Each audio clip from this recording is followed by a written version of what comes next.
Welcome to Raleigh, North Carolina. Wrapping up this weekend set in ACC softball. The Boston College Eagles dancing into this great Sunday for softball. The NC State Wolfpack, they want to slide to a series sweep here at Dale Softball Stadium. Entertaining first two games, and with the NC State legend Miranda Rodriguez, I'm Evan Budrovich. Pitching and defense have told the story for NC State. And how about the start yesterday from Asia Wexelman? Wexelman came in and did a great job getting ahead, working both sides of the plate, and you'll notice here she really leaned on that outside part of the plate, tied her season high with 6 strikeouts yesterday. Helping the Wolfpack start 2-0. Pitching was one side of it, and then the bats have come alive the last 2 days. 3 home runs for the Wolfpack offensively. Hayslip, Pavlik, and Hassler went yard, and they are learning how to win by both power and strategy. Able to put on some home run drip, which they've definitely done an upgrade over the weekend. You're not kidding about the drip. Top 12 in the country in home runs, 11th overall, and some new bling to show off after this home run yesterday. But the Wolfpack pull ahead for an 8-run performance in the win. And so far this weekend, pitching has really been the difference. The walks, 13 for Boston College and only 4 for NC State. Boston College has done, put on a lot of runners, and I look for them to change that a little bit today in order to go deeper into this game and maybe come away with a victory. So the freshman Madison Insko works in the circle for NC State. She was great in game 1. How does she repeat that performance here in game 3? She was so successful game 1 because she got every leadoff out. And talking with Coach Giannetti, the interim pitching coach, that's what she's looking to do today. And she said, we have to mix it up. They've seen her 3 or 4 times now, so we got to do something different in order to get these Boston College Eagles out. And with that, we get ready to rumble here in game 3. 7 innings, just 2 runs allowed for Insko on Friday. And on the first pitch of the game, there's a big swing from Maddie Carpy that goes foul. So the Eagles are wasting no time to open up this weekend set. Nicole Guyrie has 3 hits, including a home run yesterday in the heart of this order. Boston College has out-hit the Wolfpack in the series. They have, and they have just left a lot of runners on base that they need to break through and get some breakthrough hits. And it looks like the Eagles are coming out swinging today. Carpy making a big adjustment. She is hitless in this series, but has scored a couple of runs. She'll be behind the plate today for Boston College, like you were in your tenure here at NC State. Best position on the field. Amanda Hassler able to keep that ball in front. And Madison Insko had 5 punch-outs on Friday. That was also an earlier start. 12 o'clock, pushed up due to weather. Not an issue today. Sunny and mid-50s all day long.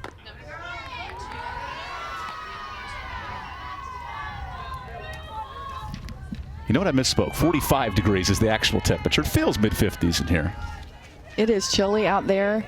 Not so much of a breeze that we saw the first 2 games. Nice play by Sykes, but that is a foul ball.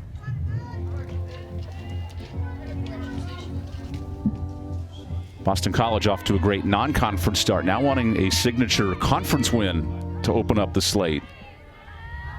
All road heavy for the Eagles so far. 10-4 away from home. As there's strike 3, Insko with her first punch out. Insko did a great job of utilizing both sides of the plate and going to that off speed. Coach Giannetti did talk about being able to utilize, all pitches and making things work so that as they continue through ACC play, she feels confident and comfortable as she is their ace. Feeling like an ace of spades the last couple of days as that ball rolls foul. You had that development of Wexelman as the 1-2 combo, and that deepens the staff for NC State. And NC State needs that. Insko is not going to be able to pitch every single game, these 3-game series. And again, speaking with Coach Bolin, he says their goal is to go win an ACC championship, get to the championship, and that's what they're going for, and they're going to do whatever that takes. As Hannah Slyke hits a hard ground ball to second for our second out of the day. This isn't the days of Jenny Finch throwing 200 innings a season. You need that 2 and then that third arm of balance as well. Right. Pitching staffs these days, because hitting is outpacing pitching and you're not seeing a ton of games with double-digit strikeouts, you need a deep bench on your staff so that you can keep these hitters off balance, and that's what it comes down to. And it looks like Insko is going to her changeup early on in this game. She faces the senior Abby Knight, who grew up right here in North Carolina, Robbinsville, North Carolina, about 300 miles across the state. As this ball's popped up towards the pen. Ooh, and hit the padding out of play. Knight, a senior, she is leading the team in hitting. Somewhat quiet this weekend. Really, with hitting being contagious and her leadership, she really needs to get something going so she can get these Eagles on the board. After missing all of 21, is back in the order the last 2 years. Another hard hit foul ball. We've seen an adjustment today. Boston College be very aggressive early against Insco as opposed to Friday afternoon.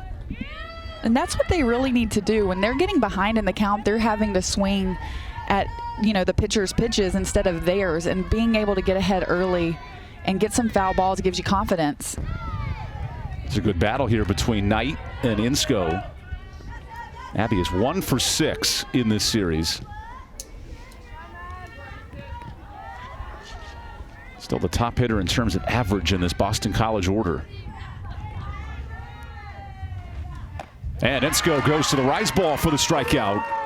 So 2 punchies for the true freshman in the first, and her Wolfpack will hit when we come back.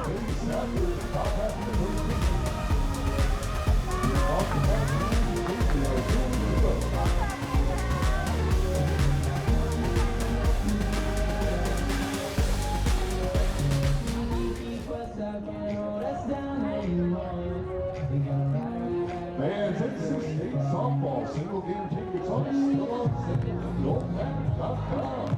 ACC matchups left in the season. Rival Wednesday night in New York City. Along with other great games such as ECU here at BS Softball Stadium. Purchase your tickets at GoPack.com/buy-tickets. And remember, fans, with your Wolfpack, it's a home run this season. T-shirts will be thrown into the stands. Stand up and get some noise. When the Wolfpack hits one out of the park, if you want a free t-shirt.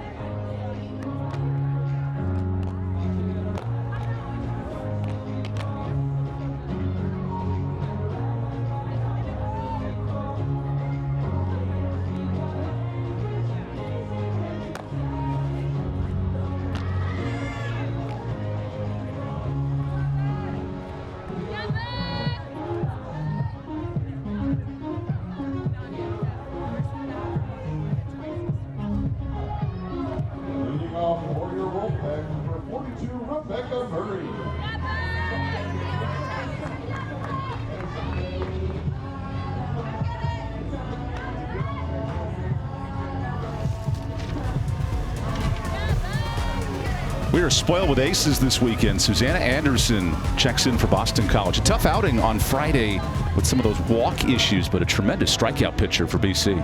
She is their ace, and Coach K said we're going with her. I've talked to her this morning about getting ahead, working her counts. She is a down ball pitcher, and they want to keep the ball in the park today.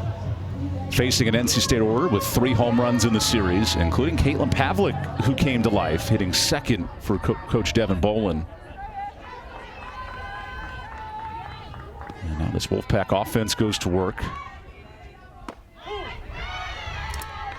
Interesting starting outside game on Friday. Anderson was 90% inside, and so again looking to change that strategy facing this NC State Wolfpack team for a second time. This is Anderson 105th career start. A ton of experience for Coach Amy. Amy Kavilhag in her 3rd year. Not only a tremendous runner, but she is building this BC program. 15 wins, only won 20 games last year, so a big step through non-conference play. And that one hit Carpy right off the arm. Don't be fooled by the name softball. That thing can come at you as a catcher behind the plate. And we have seen lots of blocks here from our catchers on both sides, as well as fouls. Oh, that's right off the bicep, too. Right. Catching, you have to give mad respect to anybody who's willing to put their body in front of a ball like that just for fun.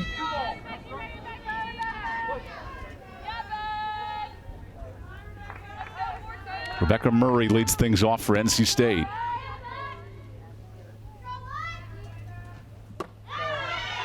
And that is called inside. Fun nugget, we were talking pregame. Your sister Shania actually taught Rebecca for a semester at Elon back when they were together a year ago. She did. What a great young lady. She was bragging. And of course, I love hearing it. My twin sister, Shayna Dabbs, is a professor at Elon, and she took her course her senior year and just had some great things to say. And she loves it here. She's getting a leadership certificate. And she actually is going to go and coach right after she gets done. So that's really nice to see someone staying in the sport. Following in you and your sister's footsteps, which I love to see for a grad senior.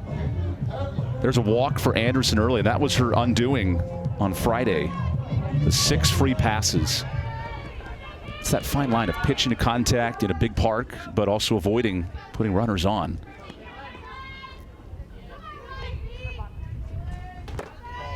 As Pavlik works ahead in the count. What's the adjustment here if you're Susanna? She's being too careful, and I understand why she's too careful with the power that NC State has, but it's almost now you've got to make them earn it instead of trying to get that perfect pitch. And she is a down pitcher, so she's already going to throw more balls anyway, and so she's got to get ahead in the count because NC State's not going to swing. Pavlik rips one just foul. Fresh off her 5th home run of the season yesterday. This NC State club has lived by power in the past, and they're showing more signs of it this weekend with 3 home runs. Chance for their first series sweep of the conference after starting 0-3.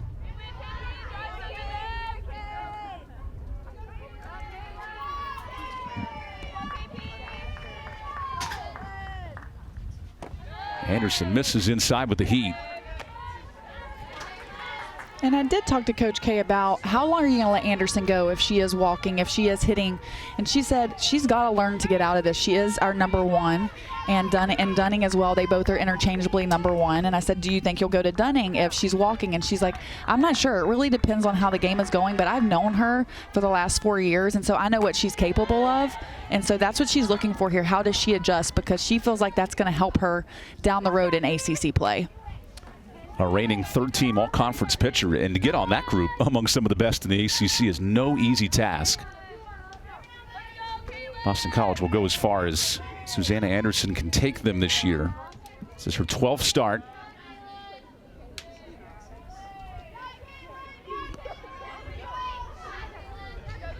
Now the 2-2 to Pavlik. Will work the count full. A much more patient NC State offense here in conference play that's helped them be productive. I think so. They swing at really good pitches. When NC State's aggressive, they're aggressive on good pitches. And when you can do that, you make the pitcher, pitch to your strengths as opposed to theirs. So the payoff is hit towards the dugout. That is not friendly fire when you go the other direction.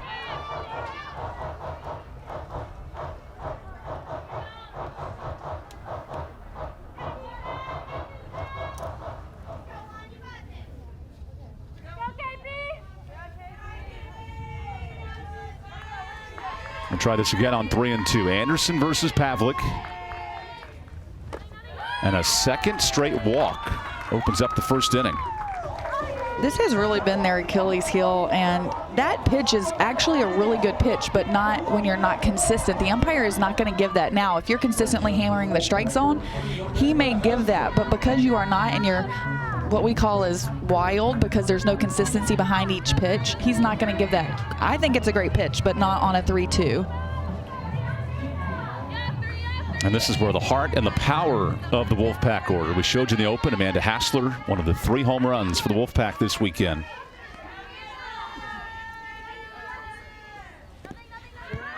That ball hits Amanda, in fact. So the bases are loaded. And what an ideal start if you're NC State.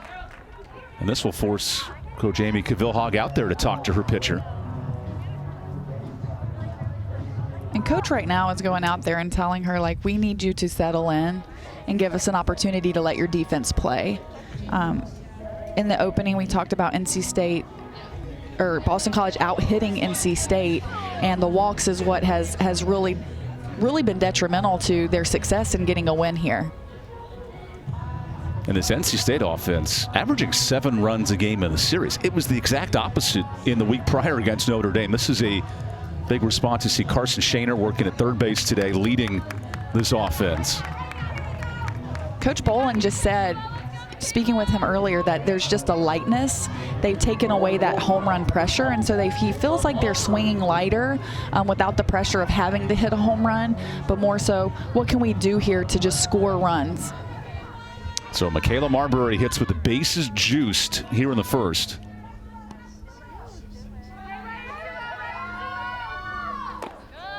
Anderson falls behind for the 4th straight hitter.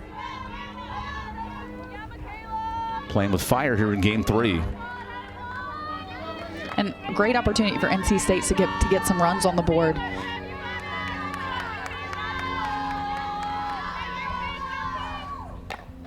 That stays foul. And that's the challenge. You do want to work into this NC State order, not let them extend their hands, but you do risk falling behind and loading the bases.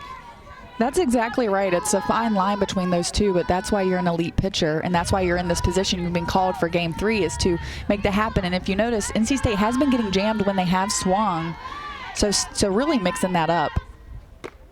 That is a good strike 2 with Eddie Hall behind the plate. So now Marbury's down in the count. She has 3 hits in this series, 3 runs driven in, and what a spot with the bases loaded. Full of Wolfpack. Full of Wolves? Full of Wolves. We'll go with it. Yep. That was slow ground ball. Bobbled, and the only plays to first from Andal. So NC State scores first on the RBI ground out. And that's such a productive out right there. If you're Marbury, I would, running into the dugout, that's a great job to be able to hit that ball hard enough and on a tee to make the defense play. And I think she might have even been safe at home had she fielded that cleanly where she received it. I was about to ask you, does Erica have a play at the plate, or with the way that's hit, you have to go to first? I think it's tough because of where she's playing, and she had to stay back on the hop instead of being able to go through it. If she's going through it, it's a force. I think she might get her, but because she had to stay back, I think first base is her best bet there. There's the first out for Taylor Ensley. So that's 5 straight batters and ball 1. It's that challenge, right, of coming off a tough outing with 6 walks to 7 strikeouts. And her pitch count on Friday was very, very high. I think over 130 pitches on the game. And it was because she got behind so much and had so many walks. All of a sudden, 2-0 with Nadia Sykes due up next.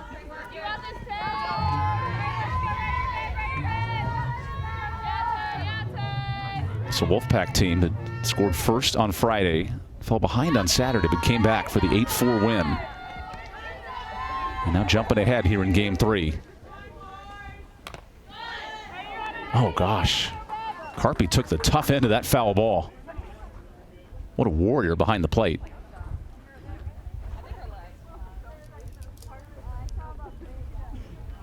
Just walking it off. With her being a drop ball pitcher, a lot of these foul balls are going to go down and straight back at your catcher because of how they are swinging at that pitch. And so I think she took one right off the inner thigh. Right there on the hip bone, it almost looked like, just where that chest protector was not protecting. And you mentioned it, bone. There's not a lot of muscle around that area. Credit to Carpy, the senior at Ashburn, Virginia, for taking the tough end of that one. That's what you sign up for behind the plate. Now can she guide Susanna Anderson through this tight jam here in the first? That'll certainly help. There's strike 2. And if you're Anderson right here, you just kind of want to settle in and say to yourself, I want them to hit my best stuff. Right now, I'm not making them hit anything. So I don't even know how good I am against this NC State Wolfpack because I'm putting them on more than I'm making them hit. So I'm anxious to see how she adjusts her approach. That is called strike 3. And living with the heat. Good punch out for Anderson. And that's what she's capable. That's what she's capable of. She is capable of painting that inside corner, see the movement, see the straight line from her. And when she does that, she's freezing these NC State hitters a little bit. And Ensley, by that reaction, thinks that pitch is inside because it's cutting and has good movement. Right. Wow, what an adjustment from Susanna Anderson. Says, you know what, Carpy, I got your back. I'm going to pound the zone, back-to-back pitches.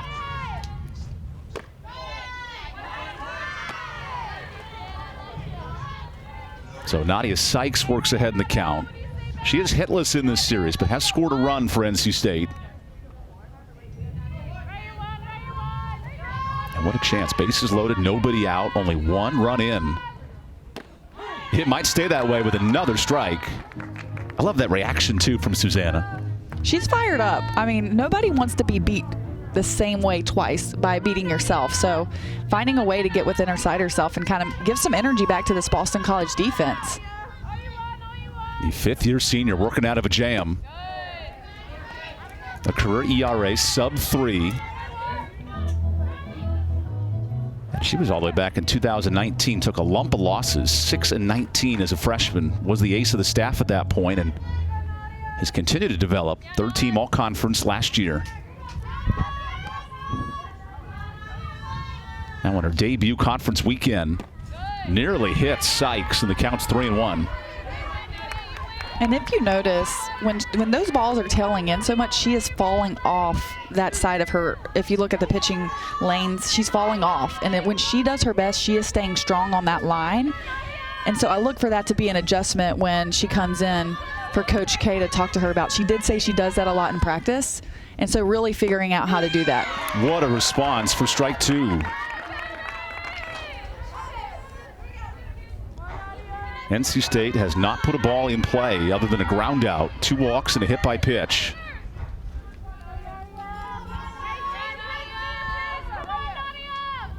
There's the 3-2. Good pitch. Anderson rises and lives up to the challenge. NC State with the bases juiced leaves both. How about Susanna Anderson, 5th-year senior, rising to the challenge and going breaking ball to escape the threat.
Here's the NC State lineup behind Madison Insko. We'll focus on Michaela Marbury, the shortstop, who started almost every game for NC State. Now the big numbers down there, 947. Has to improve here in conference play. It does. It hasn't been an issue here this weekend so far, except for one miscue in the first game. There's a check swing strike to Nicole Gyree. Nicole's been the bright spot in the BC order. 3 hits, 3 runs. And now rips one foul towards her own dugout. Her older sister, Kristen, has graduated from the program, so it's the one Gyree show here in Chestnut Hill. 296 hitter, having a great start.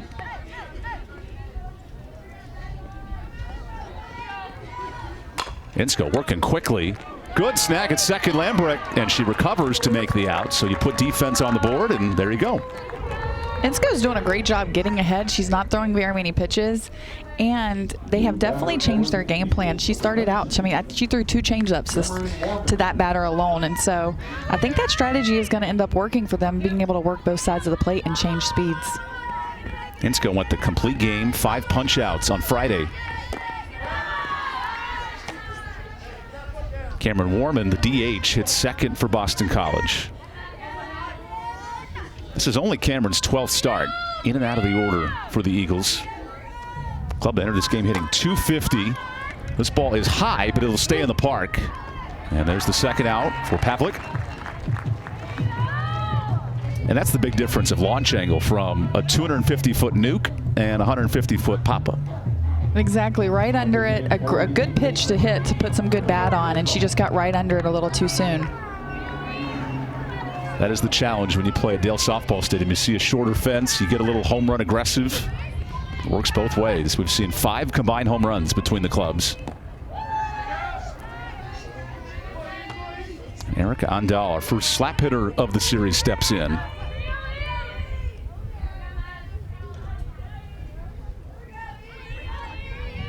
Third on the team with 19 hits.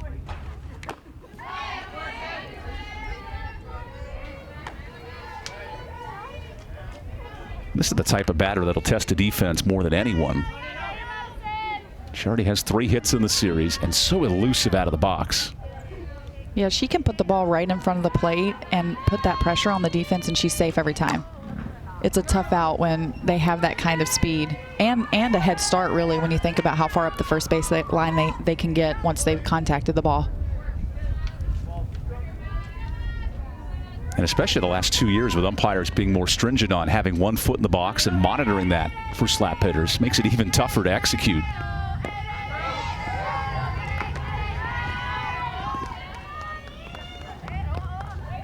Erica entered this series with hits in 5 of her last 6. Well, she's added to it. 3 more hits this weekend.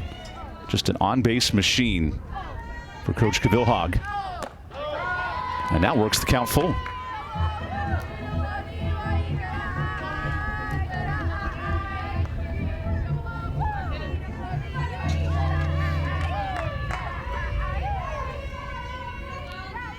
Insco searching for a third punch out. Instead, a test for Marbury, who passes with flying colors. Gets the speedster Erica Andal to end the inning. 6 up, 6 down for Insco as we go to the bottom half.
Give credit where credit is due. Maddie Carpy has earned her stripes behind the plate. It's a Boston College team that's made a couple of mistakes this weekend, but Carpy's been tough back there for the Eagles.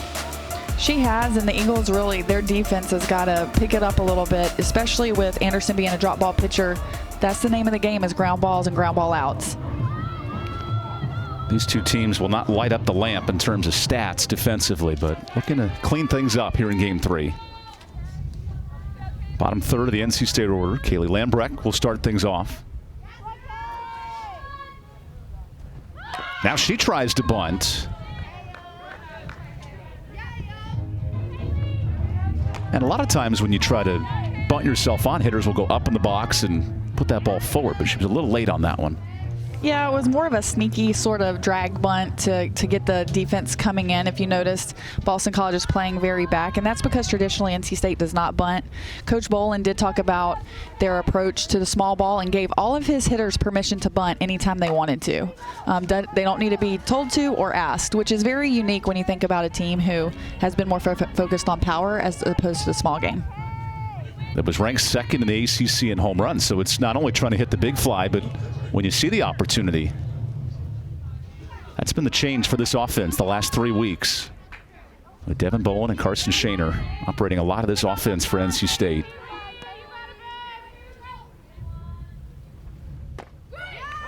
As Anderson just misses the corner. Big bounce back inning for Susanna. She walked 2 and hit a batter, but only gave up 1 run in the first. She did a great job settling in and throwing her game, but that all started because she got ahead. And Anderson, for her to stay in this game longer, she really needs to get ahead of the count. That is called just a bit low and outside from Eddie Hall behind the plate. And that's the challenge when you are a drop ball pitcher is you're ahead in the count 1-2. How do you make that ball move but still possibly get that third strike so you're not getting so far behind? And that's traditionally what's going to happen when you are down pitchers. You're going to throw more balls, but that finding that fine line of not going too far out but getting the movement going too. How do you present that pitch as a strike without making it too hitter friendly? And that's the challenge for the former Providence standout in the circle. Amy Cavilhag, the head coach. She's a Hall of Famer at Providence 4 years ago. Tremendous career in the Big East. Now the 2-2. Look at this battle. Lambrecht continues to fight it off. And that's one thing I've noticed about this NC State offense is they are fighting, and they are fighting throughout this entire series. They don't let pitches go by. They're fouling them back. They're fouling them far. And I think that's a great testament to them how they are seeing the ball. That time, a strikeout. Anderson goes to the breaking pitch. And there's the 3rd straight K for the Boston College senior. And this is what she's known for. Her strikeouts, she had 10. Ooh. She had 10 on Friday, but they were a silent 10 because they were overshadowed by the walks. So as you see, 3 in a row now, utilizing both sides of the plate, different approach, and she got ahead.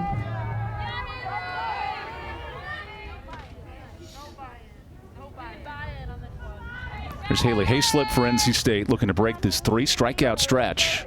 So goes aggressive early. Watch out, Carson. Little Houdini act over there at third. That's when you know you're not a player anymore, right? It takes a little longer to move out of the way of those foul balls. If I am her, I am going all the way back because the way this NC State offense is fouling off these pitches, I don't want to be anywhere near that. That's the dodgeball mindset here in Raleigh.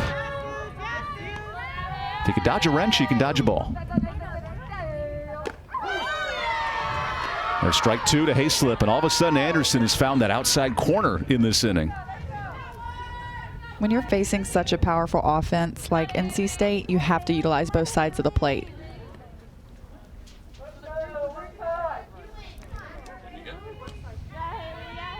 Now Anderson's 0-2. Tough ground ball. Nice snag, Andal, and she's there to make the out. Look at Boston College flashing the leather here in the second. And that's where that outside pitch comes into play. When it's going down, NC State is not going to be able to lift that out of the park. And that's what you're going to get is those little ground balls where maybe it's going more up the middle. But if their defense is on, that's exactly what we're looking for there. After 5 errors in the first 2 games, this is much improved for Boston College in game 3. Opening conference series for the Eagles. NC State at 3-5 in the ACC after an 0-3 start. Nice bounce back. And Ellie Goins makes Carson move even farther back in the corner. She buys real estate behind the netting. She might just drift into the bullpen at some point. I'd follow her right there if I was her. Fittingly, it's her first weekend coaching over at third base with Devin Bowen now in the dugout. And every single at-bat, you see her creep farther and farther back. Former captain at NC State as a player just last year.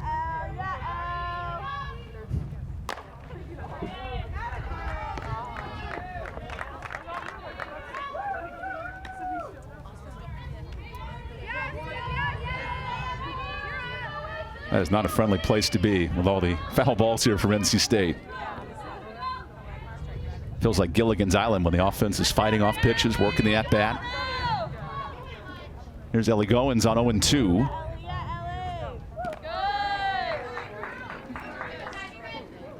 What has changed for Susanna from the first inning to now the last 4 or 5 hitters? She's getting ahead and she's working both sides of the plate. I think what gets hard when you start to put that pressure on yourself, she knows she throws a lot of balls and she knows she walked a lot of people on Friday, but I think the pressure of not making it too close, I don't want to give up that big ball. I don't want to give up that. And so her, in my opinion, her mentality has changed and she's getting ahead and she's working both sides of the plate, and that's helped her. So now a 2-2 count.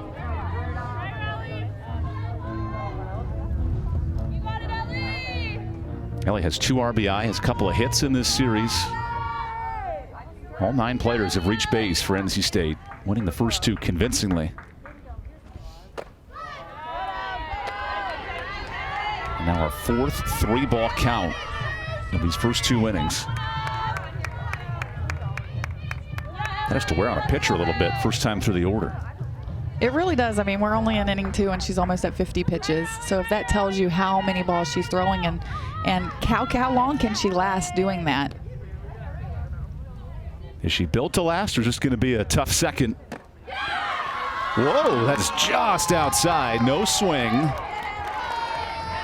Goins with the most patient eye I've ever seen. That is a tough pitch to take for ball 4.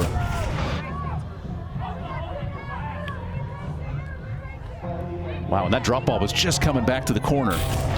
That's a tough call right there. If you're Anderson, you want that pitch right there.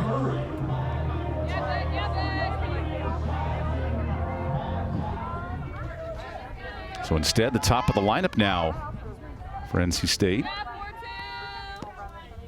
Murray is one of the 3 walks today for Susanna.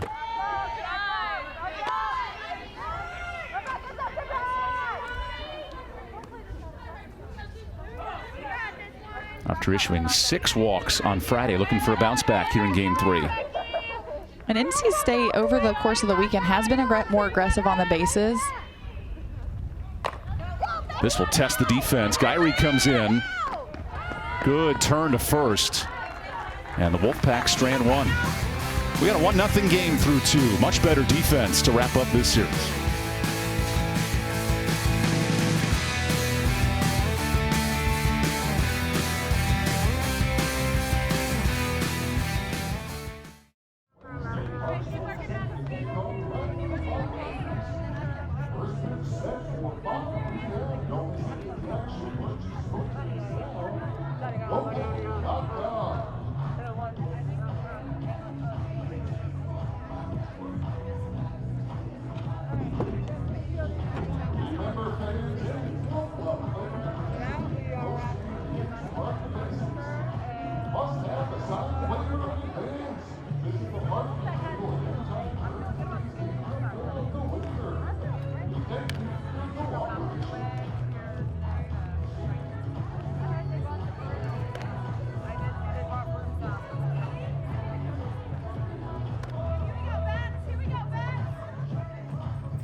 A lot of kids at the park today, bundled up in the mid-40s. Credit to them. I know this isn't Chestnut Hill cold, but it's pretty cold here in Raleigh. I'm an LA native, so I know nothing about cold weather.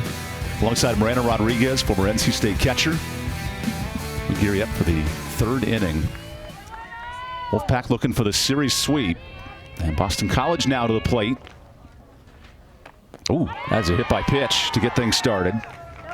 So Darian McDonough is on to start the 3rd. And up until that batter, Insco had recorded 9 innings in a row getting the first batter out, going all the way back to Friday's series. She had gone 6 up and 6 down to open up this game. And all of a sudden, Zoe Hines, who rips the first pitch. This might stay in play for Sykes. Ooh, nearly had it. The over-the-shoulder basket catch. Willie Mays-esque, at least the attempt. Great hustle by all 3. Tough play. She maybe have been a couple inches away there. Tremendous effort from NC State on defense. As all of a sudden, Insco's up 0-2. And when you win the first 2 games, I imagine it's much easier to make that play than when you lose the first 2 games. Yeah, I mean, NC State is at an advantage right now winning the first 2 games, going for the series sweep. The pressure is not on them. You know, they're trying to win at least 2 games of every series to make it to the ACC tournament. And so now it's like we can play free, we can swing free, and we don't have to have that pressure on us because we know we have to win at least 1. Currently, State would be an 8 seed if the tournament ended today. There's a long way to go in the regular season. Another pop fly for Goins over there, and she's got the first out.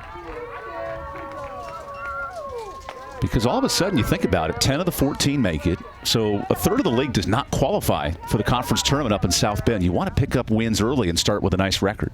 And the experience of playing at an ACC tournament with 9 freshmen on NC State's roster could be imperative to, again, growing the program and what they're able to do and the experience they can get from that.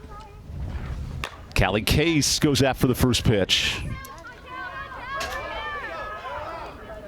Callie is a true freshman, started 30 games, and now has become the full-time outfielder for Boston College.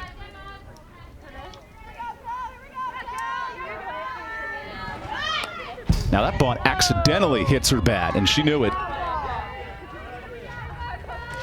It does force a lot of traffic defensively when that bunt attempt goes down.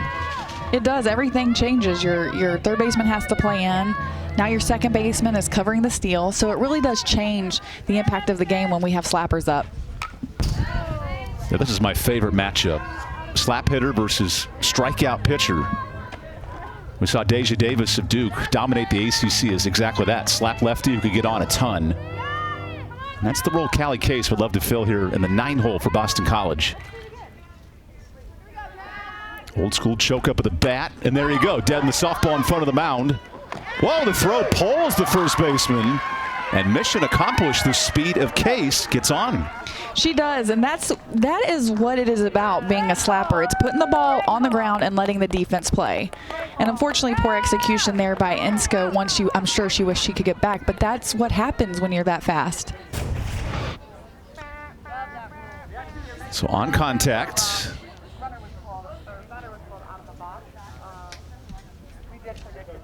And I believe the batter was called out of the box when making contact. So she will now be out, as a matter of fact. And that actually happened to her last game as well. She stepped over. She had been getting out on the outside pitch, and so for her to feel like she can reach it, she's having to step over, and she's stepping over that line, which is why she's out. That's a new emphasis in college softball the last 2 years, and it's being held tight by Eddie Hall behind the plate. And that's the equalizer to a slap hitter, right? You have to have your feet inside the box. You can be out leaning, but your feet have to stay in. And big break for NC State there. Ooh. Hold on. Nope, that'll stay in the park. A big pop fly for Maddie Carpy ends the third. NC State leading 1-0. Not many hits today here in Raleigh.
Caitlin Pavlik bringing the power for NC State. One of 3 home runs in the series. She got a hold of that one and really was able to put NC State on the board. And bring out the bling. Let's not forget the most important golden chain in the park. Pavlik in this offense, 3 home runs, give them 35 on the season. Everyone's chasing the home run queens in the ACC. Virginia Tech hitting 2 home runs a game. Wolfpack at about 1.5. And now Susanna Anderson, who's not surrendered a hit today, pounds the zone for strike 1 to Pavlik. A lot of action today, no hits. A lot of traction on the bases. A lot of runners left in scoring position, but still zeros on the board.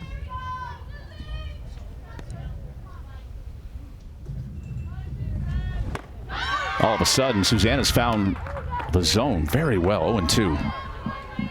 And this is, if you're Coach K, this is what you want to see out of your pitcher. Again, we've talked about this. Coach K was a pitcher at Providence. She is in the Hall of Fame there. And so being a pitcher, coaching a pitcher, you know the ups and downs of being in that circle. And so seeing her get her rhythm has to make that coach very happy. Boston College pitching staff entered this series with a 2.5 ERA. So very good in non-conference play. A little bit tested here in the ACC. As the Eagles gear up for a tough stretch, North Carolina, Clemson, and red-hot Georgia Tech the next 3 weeks.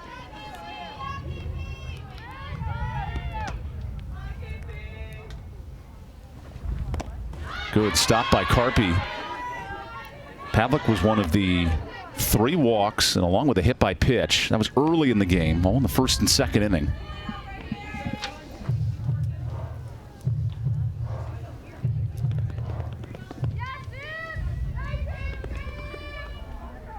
What's the adjustment on a brisk Sunday afternoon here in Raleigh?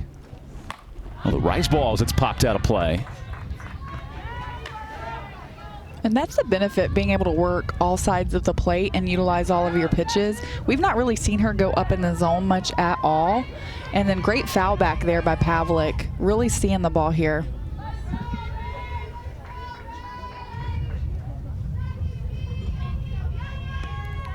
Anderson sitting on 3 Ks. Almost a 4th. But that pitch has been consistently called outside by Eddie Hall. It has, and she's just got to make a little bit of an adjustment, very little. Great movement. I mean, if I'm a pitching coach and I'm looking at that, I'm like, that is so close. Just a little bit, just a hair. The adjustment is work it in, and watch out. Coach K got bumped on her bucket. Don't worry, there was a bucket underneath there. Did not get hit. Good trip to Home Depot will always keep you safe.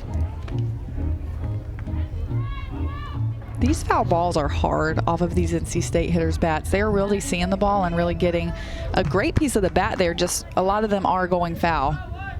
Coach K is a certified personal trainer. She may need some of that fitness herself to get out of the way. My goodness.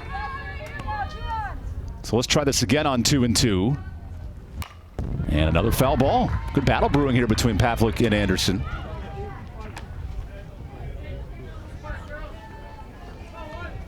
Well, Caitlin only has 1 hit in the series, the home run. Her at-bats have been really tough, long at-bats this weekend.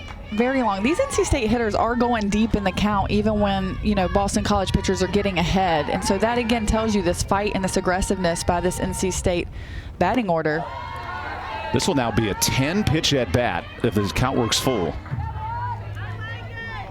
She walked on a 3-2 her first time up.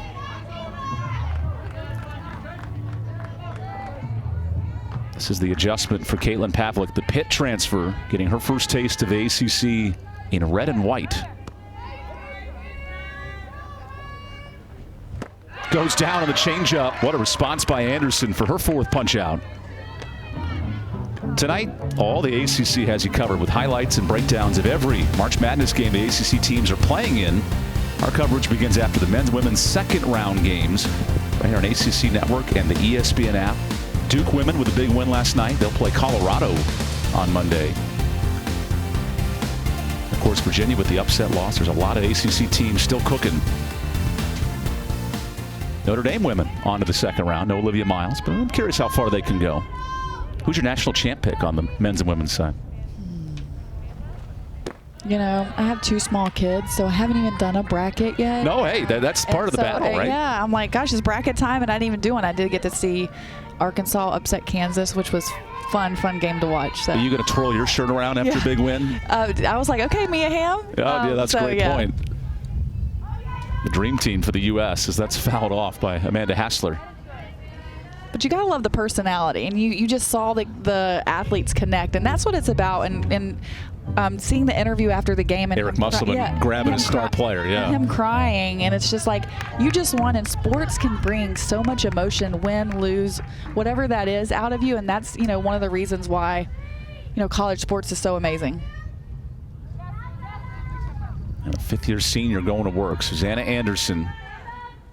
Hassler pops this up. Look at this effort and a diving catch by Hines. And that's what this Boston College team needs. They need those borderline outs, those plays to keep this team in it. Defense in it, just robbed a hit. Still, we have no hits on the board. Great effort, great effort. And the basket catch at that. Wow. That is a difficult play. Zoe Hines, job well done. So 2 outs for Michaela Marbury. Susanna Anderson looking for her first 1-2-3 inning.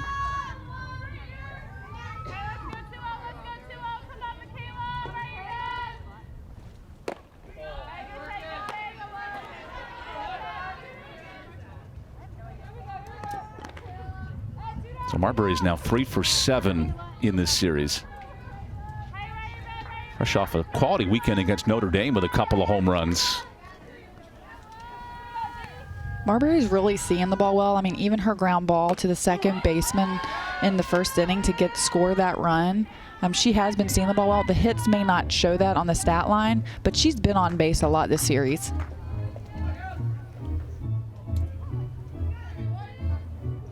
Marbury with a .400 on-base percentage. Her and Nadia Sykes, the 2 in this NCAA order to get on a ton. There's a big strike 2.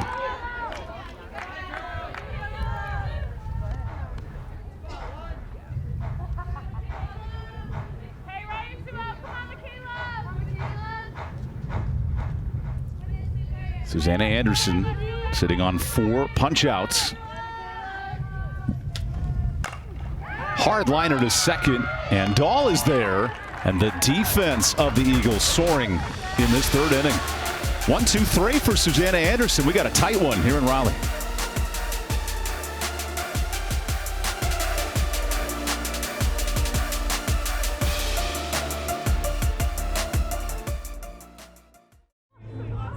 Wolfpack fans, the 19th-ranked Wolfpack baseball team will return to Philadelphia on Tuesday, March 28th. Take on the UNC Greensboro Spartans. 6 p.m.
What a beautiful sunny day here in Raleigh to wrap up Game 3 of this series. And interim pitching coach Leanne Giannetti has really revitalized this pitching staff. What a performance from Madison Insco this weekend. She really has, and she's been able to give them some confidence. Coach Giannetti is calling pitches alongside Amanda Hassler, and as you saw on Friday, she had a great outing. She got ahead, and almost every single batter got the first batter out in every single inning, looking to continue that today.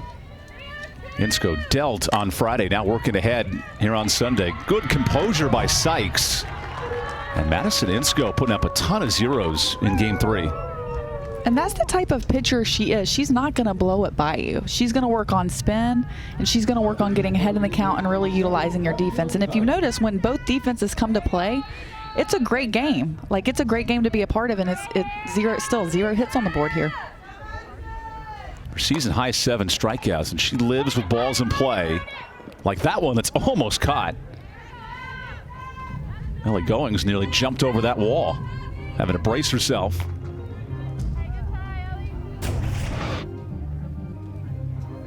And then that split-second decision. Whoop, nope. I'm good. I'm not going to suplex over the wall.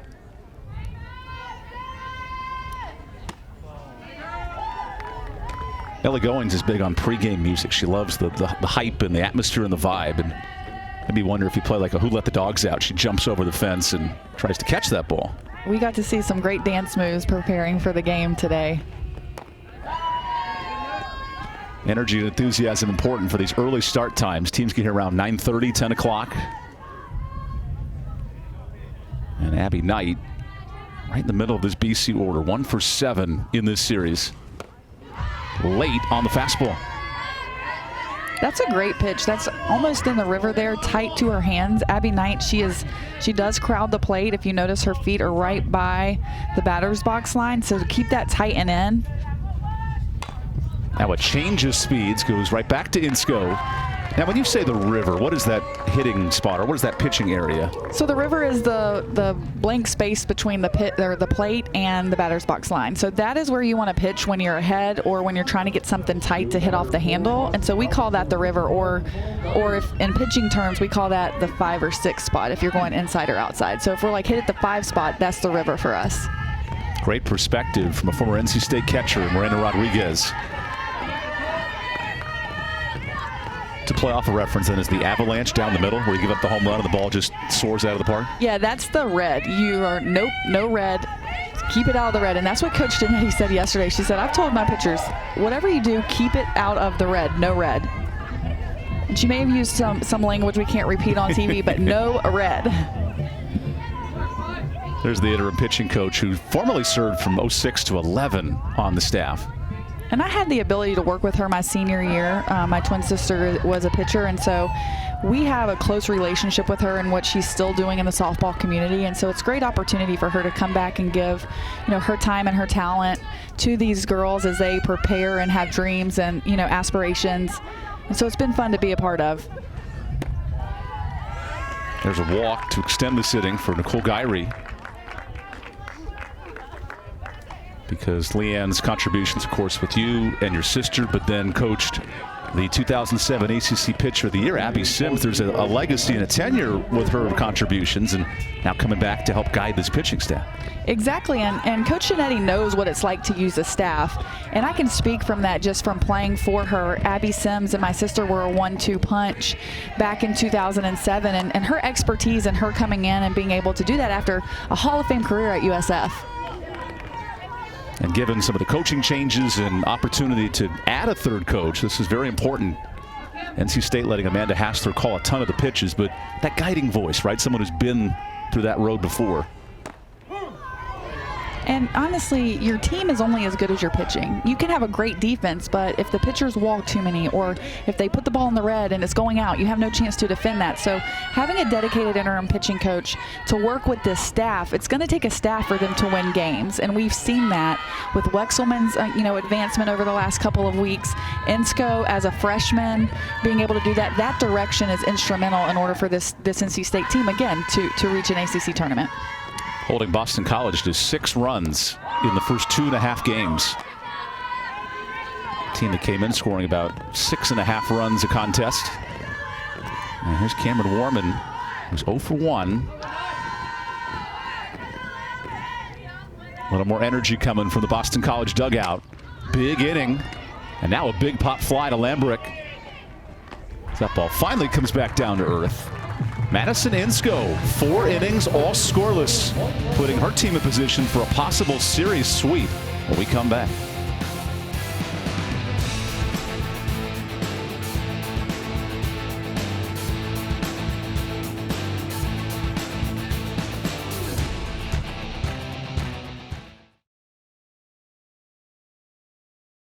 Some noise.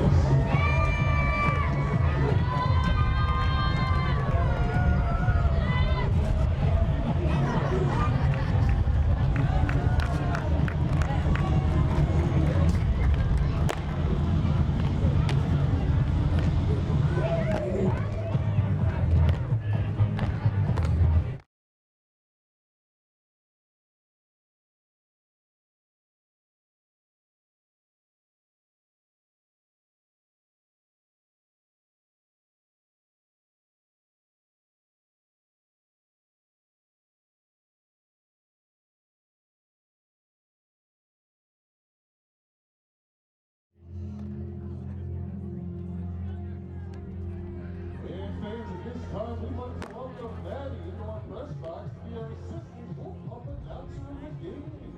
Maddie's going to help us announce our lineup this inning. Let's make some noise for our Wolf announcer of the game, Maddie.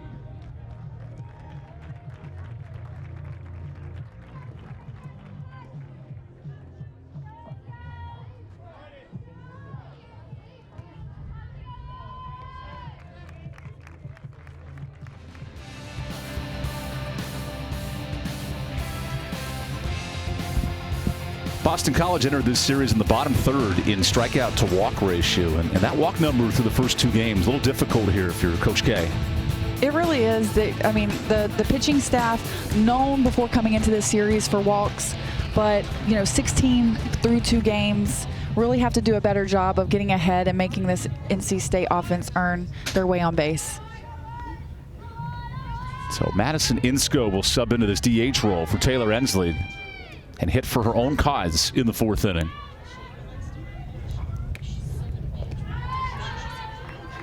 Insko will stay in the circle and hit in this spot.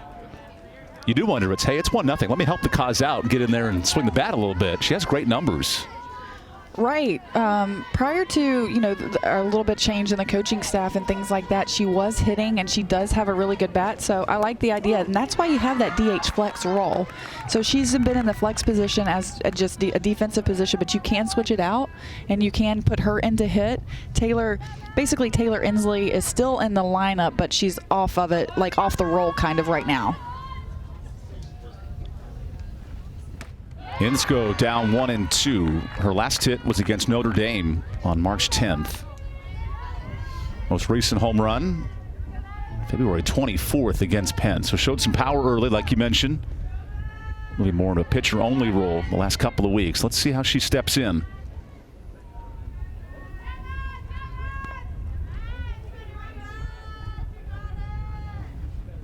Anderson dials up the breaker, but no swing. That drop ball has been so effective today. It really has, and it's kept this, NC State offense really at bay when you look at, how they've gotten on base, which is really by walks or hit by pitch. So Anderson wants her 5th punch out and gets it. Tremendous pitching from Susanna Anderson today. As a reminder, Tuesday night we'll have a great rivalry baseball game for you. Number 5, Florida squares off against number 21, Florida State. What a matchup in Tallahassee. That's the first of 3 meetings, and our coverage begins at 7 Eastern, ACC Network and the app. And then you Photoshop the guy yelling and screaming, and you slide it into the promo. You counter with some great weather, and that is tremendous this time of the year. Intense baseball and softball.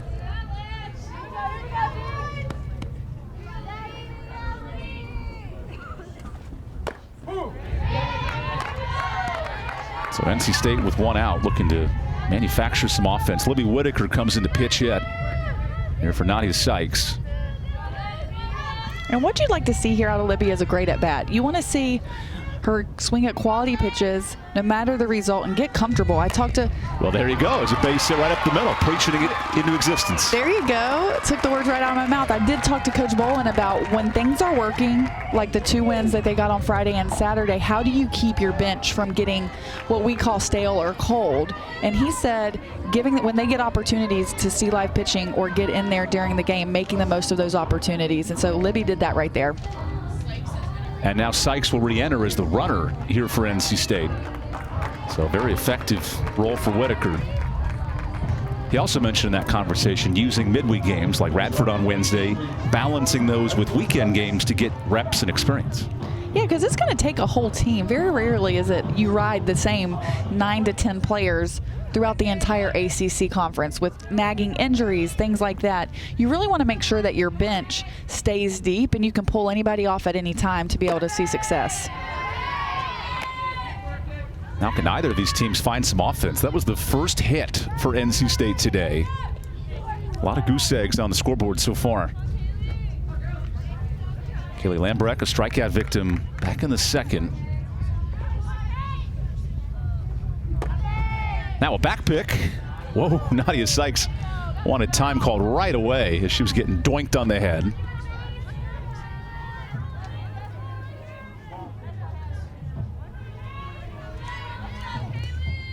Adding to the repertoire of Maddie Carpy behind the plate. Good arm as well.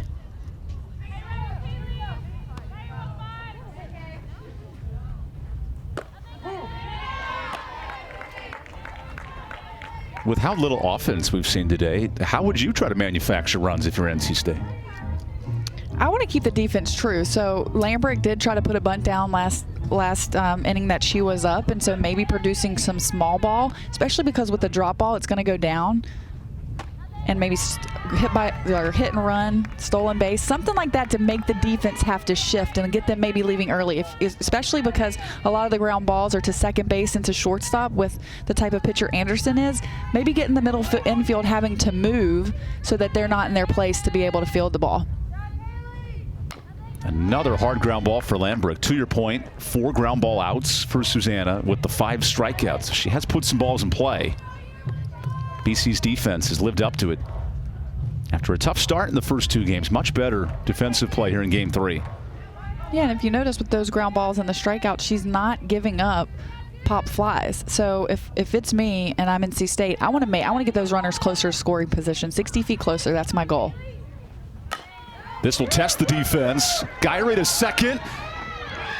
Hold on. No. That was bobbled at first base by Slike. Almost a double play. And now Coach Kavilhag comes out. She wants to confirm this with the umpire. Let's see. Does she squeeze this? Ooh, I think she does. Yeah, it's tough to see if the ball has any dirt on it or not. Is the foot on the base? I believe so. Did she beat the runner? I believe so as well. Now this is being reviewed.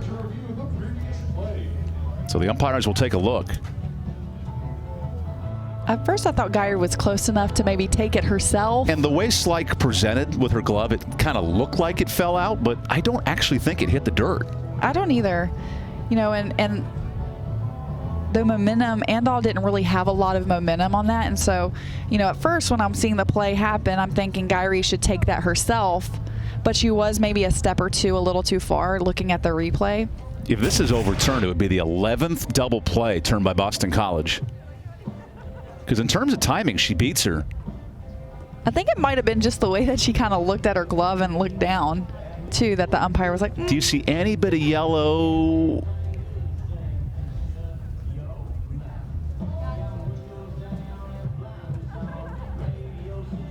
That is hard to tell, Miranda. I'm not sure. The call on the field was the ball was dropped. Yeah, I'm not sure if there's enough to overturn it, really.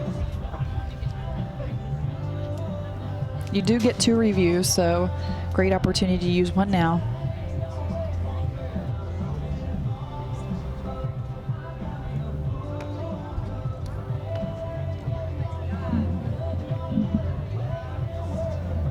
At any point, it'd be hard to tell, does that glove always stay on top of the ball?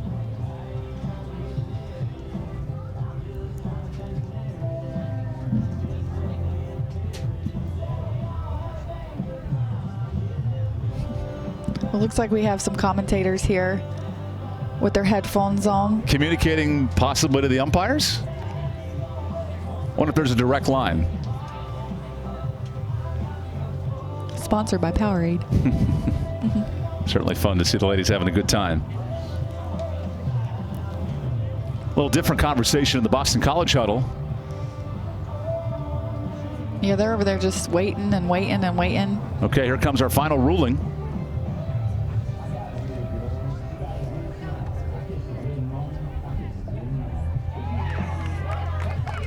So the call is upheld. Like we'd thought, not enough evidence to overturn that call. You'd have to shoot that in like 4K, 240 pixels, and super zoom to see if that ball actually hit the ground or not. So I like it. We'll stick with the call. And now Haley Hayslip up with 2 outs.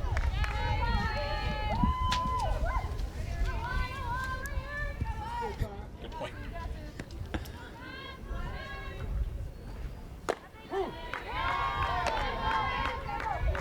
That's what I meant to say. Damn it. So Hayslip and Goins, the bottom of this order. Only 1 hit for NC State today, and that was the Whitaker single. And Anderson is starting to dot those corners, paint it like Picasso. She's kept NC State off balance. Yeah, and I've been impressed with how she's changed her game plan and even her demeanor. Before, when she was getting that called for a ball, she would kind of hang her head a little bit, and now she's been standing tall and really kind of just owning that mound. Hard hit ball to third. Nice snag by Knight. And there's a clear out to end the inning. Boston College's defense playing beyond its season numbers, keeping this a 1-0 game through 4.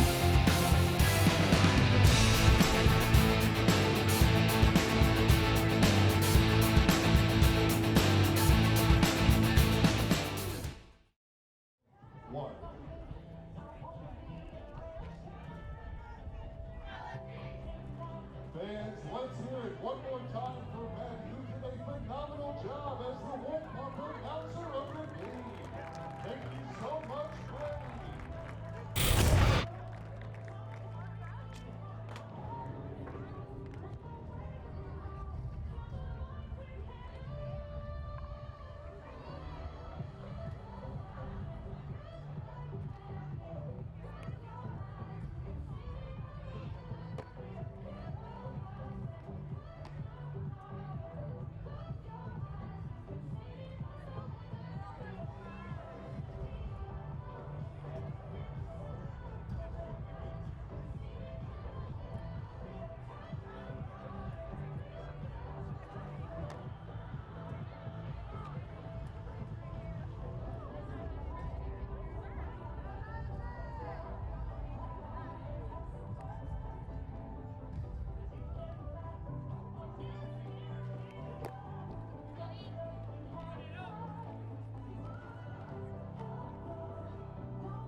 Off the top of the fifth,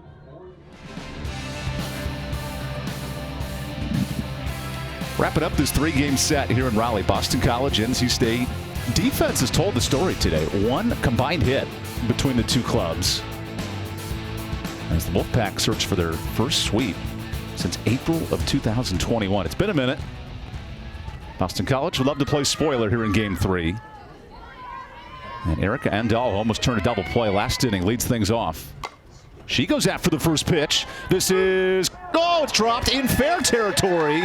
Marbury was in play, so that's a fair ball. And the first hit for Boston College. What a great effort by Marbury, barely tipping off of her glove, and Andal right out of the box, she was thanking too. So that's how she's able to get there so quickly. And since her feet were in fair ground, that's a fair ball. I'd like to see her maybe jump layout. I don't know if she got a little bit scared. You wanted a Superman that Yeah, thing. I wanted a Superman, but she was running super fast, so I can understand that. But great effort. Now that's how you preserve, or at least try to preserve, a no-hitter. And now a hit by pitch. So first and second. It's the second time McDonough's been hit by a pitch.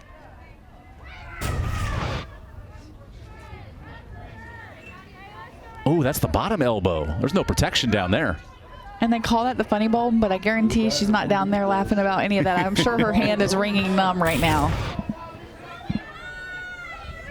Good news, Darian's okay. So first and second. Chance here for Zoe Hines.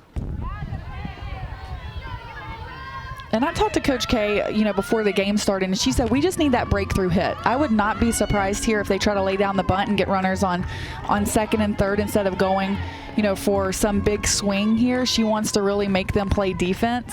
So Leanne Giannetti comes out, meeting here with the pitching minds for NC State. This is Boston College's first big chance of this game.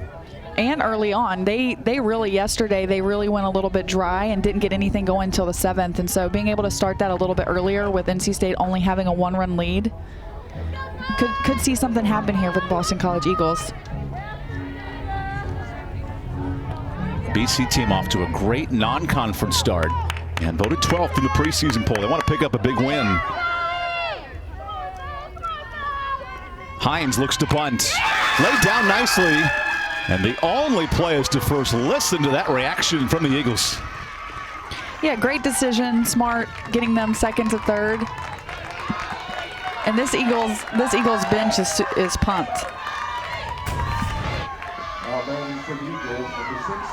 So second and third, and all of a sudden now is a bunt in play with 2 on and 1 out.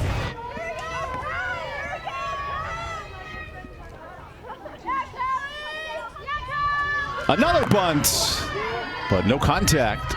So it looks like Callie Case may be trying to put something down here. Where does this bunt have to go for Boston College? It really needs to go down the first base line. It depends on if it's more for her to get on base or more to score the run. Two things can happen there. She has stepped out of the box 2 out of her last 4 out at bats, and Insco's going to stay away from her. So being able to reach that's going to be critical. Bunt is down.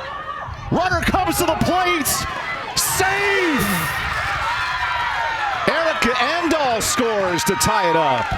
And Coach K is out of her dugout. She is usually on her bucket. She is pumped up right now for the execution. Bang, bang decision by the runner at third. And look at this effort. She went right away. She adjusted to that throw and was able to get in right in time. And she said, boogity, boogity, boogity, let's go racing. Right, they're still in runs here.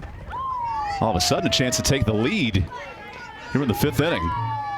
But that's what strategy is, and that is why it is so important, to get the runners from first to second, now to second and third, with Hines putting down that bunt. That's why that is so important. All of a sudden, the top of the order, and Maddie Carpy. And she delivers a high pop-up to short. Marbury keeps this game tied. Boston College with some small ball to knock this game up. 1-1 as we go to the bottom half.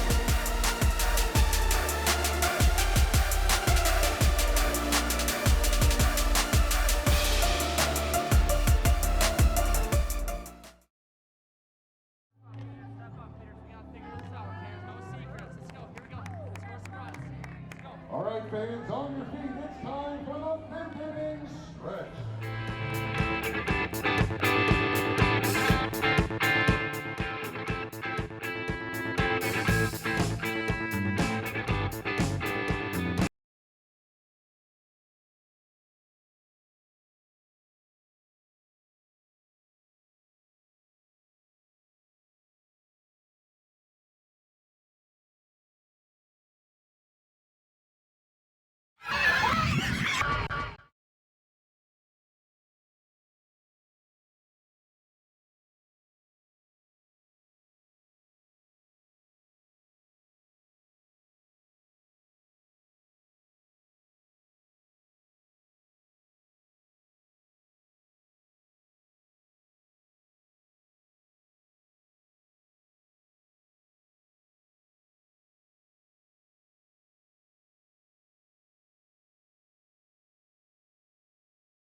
A little creativity from Boston College last inning. 2 on, 1 out. And the squeeze bunt scores a run. Yeah, Case put down a great bunt. Had Nadia Sykes didn't even check the runner at third, and she's able to get in and score. Now that is a tremendous slide by Andal. She stayed out and her feet were moving the whole time, so she was able to adjust and get around the tag. That oven mitt makes all the difference. Right, gives you a couple inches. And all of a sudden we are knotted at 1. Still no hits for Boston College, and yet it's a 1-1 game. I want to see what tying this game up does for Anderson and her confidence knowing that this is basically inning 1 and how she adjusts to these NC State hitters moving forward, knowing that her team just got her back in this game.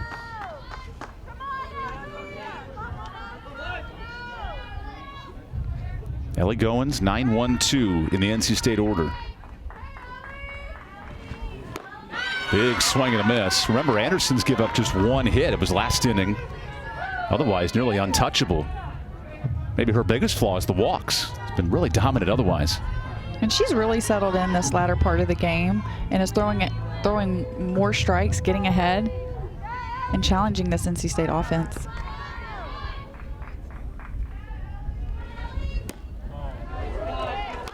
Goins, who walked her first time up, now sits in a 1-2 count.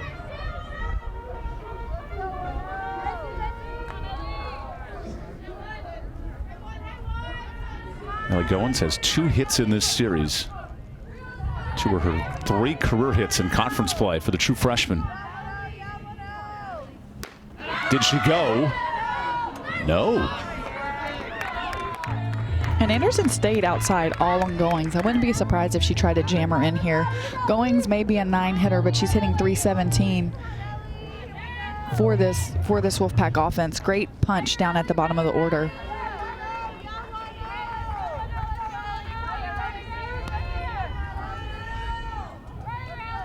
The 2-2. That is tipped foul. I think that ricocheted off everybody, including the home plate umpire, Eddie Hall. And if you're NC State, you want to get something happening. Nothing's really been happening for you since inning 1 when you had bases loaded. So if you're NC State, you want to shorten up and do anything to make this defense play and get a base runner.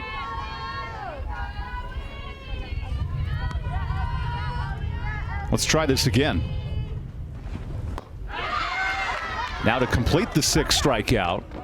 Good job by Carpy to complete it. So double-digit Ks on Friday, 6 more Ks today for Susanna Anderson.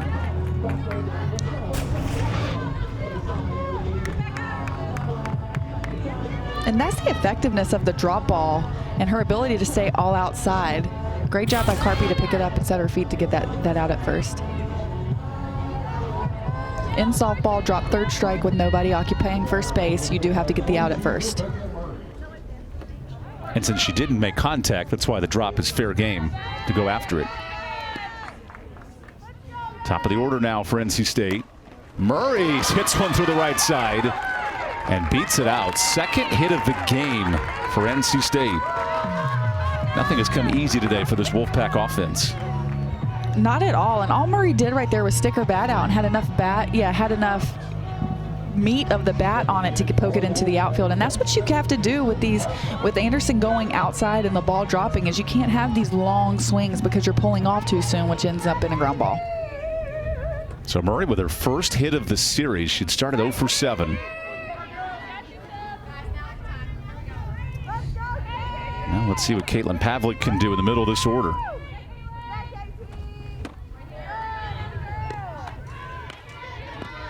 NC State has scored 15 runs in this series, but a little tighter here in game 3. Murray is a stolen base threat. She does like to move on the base path. So we'll see what Coach Carson does down there at third base. Slow roller to 3rd. Knight makes the play. So now runner in scoring position for NC State. It's about as effective as you can get for an out for the Wolfpack. That is routine softball for a drop ball pitcher. Getting them pulling the outside pitch, little dinker ground balls to your left side. And I love the old school baseball cap there from Guy Ridge Short. Right. Looking sharp in that bird ball cap. Get the eye black. Tremendous shortstop. Her sister Kirsten on the team last year.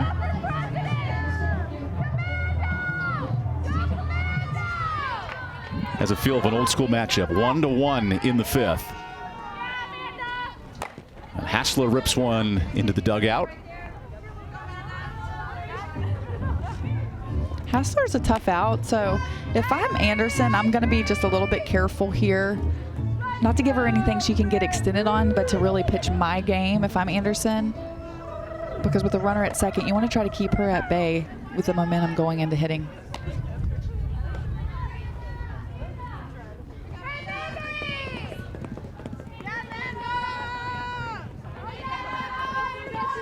Hassler with 18 runs batted in. Had a big at-bat here for NC State.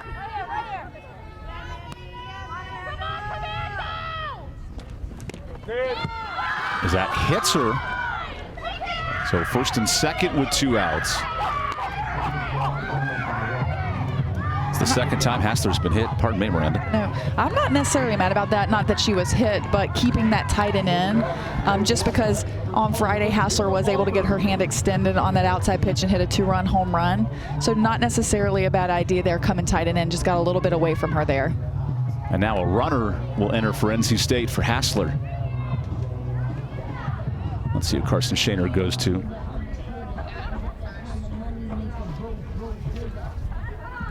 So Gabby Wilson in to run for the Wolfpack. Pitch runner for NC State. At first, number 13, Gabby Wilson. So great speed at second with Murray. Wilson over at first. An opportunity here for NC State. Murray seeing the ball really well. 2 ground balls. 2 lasers really to second base. Murray rips one foul. And Anderson's lived on the inside corner because you mentioned it. She's worked both out and in, and you don't want to leave something over the middle here to Murray or to Marbury. No, she wants to be really selective here. It's like a double-edged sword. You want to stay, tight and in, but she's been successful on that outside part of the plate. So it's really mixing it up, mixing the strategy. A ground ball to the third baseman would be great. Tag the bag, head on in to hit. Ground ball to the third base dugout. It's foul. Head on in to hit in just a second. Susanna Anderson looking for that bounce back start. She has delivered it for Boston College. And if you look at the Boston College defense, when you're in this situation, all of your defenders are playing deep because you want to keep the ball in the infield. So what that means is the ball is hitting the gap, you're laying out, and if you're deep, you can keep that on the infield, which means that runner's not going in. If that ball touches grass, runner in second is going in. So 1-2 count.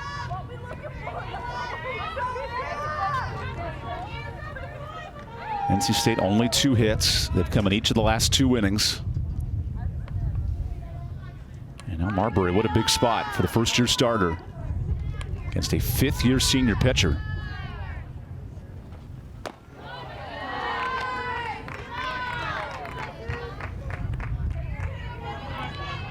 Marbury has struggled in these spots, hitting only .231 with runners on base. What a moment here after Boston College ties it up on the squeeze bunt.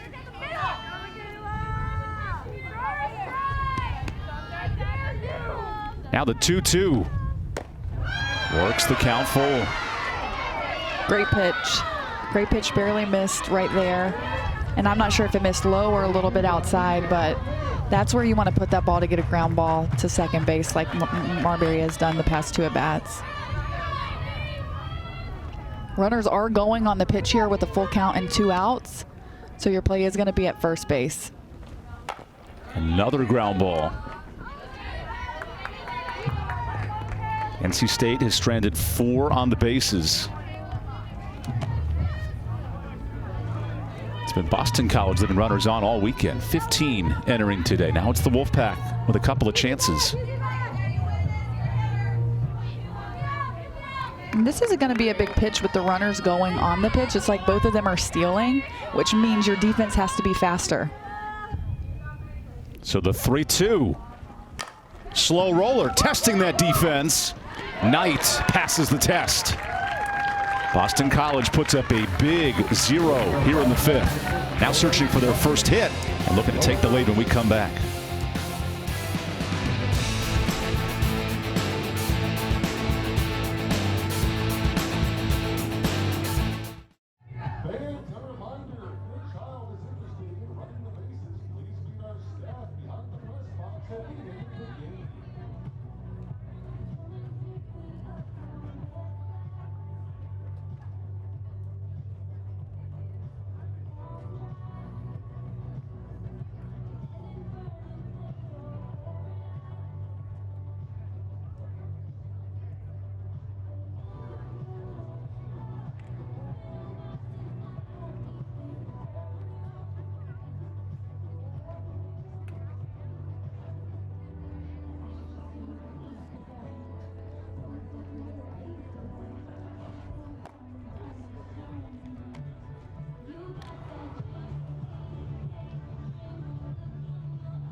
Well, Leanne Giannetti's pitching staff has stepped up to the challenge this weekend for NC State. Insko on Friday, Wexelman yesterday, now Madison back to it. Madison's had a great game on Friday, and Wexelman yesterday. Total only 4 walks on the weekend. Boston College, heart of the order. It's Hannah Slyke, reigning all-conference standout, third team in the ACC, hits here for BC. She has 3 hits in the series. And the big power threat, 4 home runs for the Eagles. Shows you why with a hard hit ball in the corner. That is caught by Goins. Madison Insko pitching to contact, but her defense is helping her out. They really are, and what I've liked about Insko's approach is she's not trying to throw it by them. She's really utilizing both sides of the plate, utilizing her spin and letting her defense play.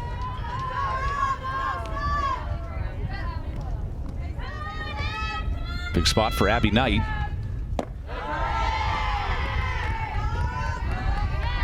Was one of just 3 players last year to start in every game for Boston College. She's done the same this year. Except she has 4 different teammates that have joined her starting every night. Now Knight rips one to short. Marbury bobbles. The throw is late. And Boston College with a runner on. Nice hard hit by Knight after being jammed last at bat. She grounded out to the pitcher. Great job getting her hands extended and making the defense play. Sometimes that's how you just got to get on base. So Boston College will take it any way they can get it. That's ruled an error, so the second error for NC State. And there comes the oven mitt. Gyree watches ball 1. And as we get later into the game and these hitters have seen the pitcher more, you're going to see more base runners and more balls put in play. So it's important for these pitchers to change their approach as you're seeing them for the 3rd time.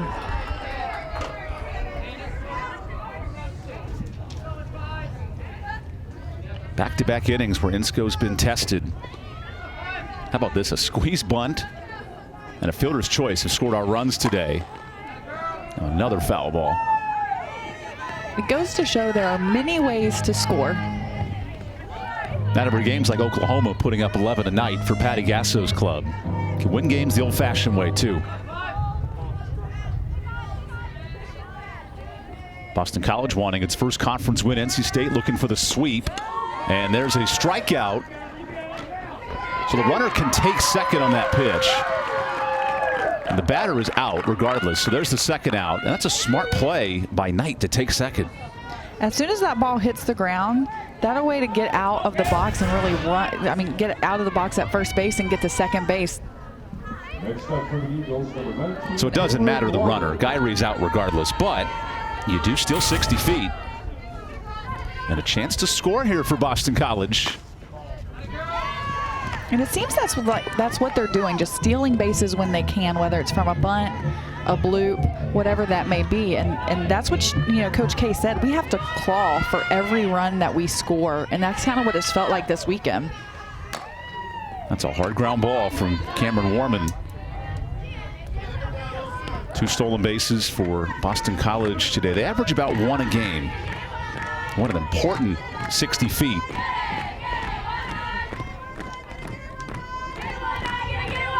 Insko has been perfect so far.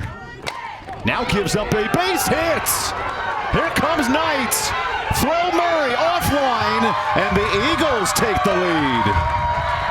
Great piece of hitting by Warman, not doing too much, and that is why it is so important for Knight to get to second base, 1 step closer. Had she not seen that right away, she would be sitting at third base right now. What great softball by Boston College, just 60 feet base to base. It took 6 innings, but this first hit is a big one for the Eagles.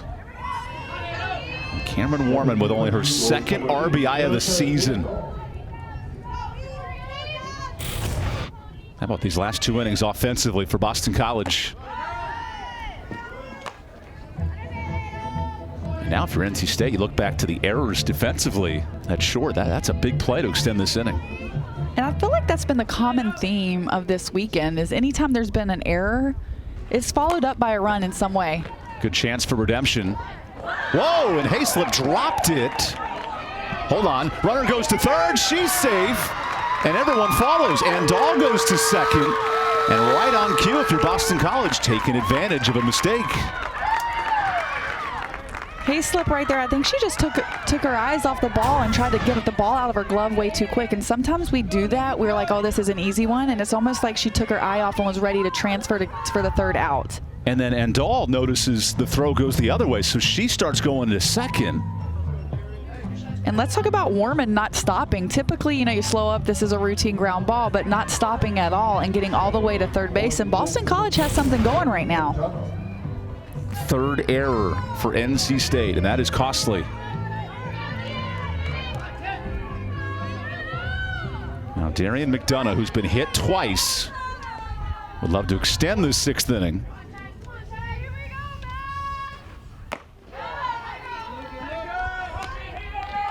McDonough has not had many chances to swing the bat. She's 0 for 3 in this series.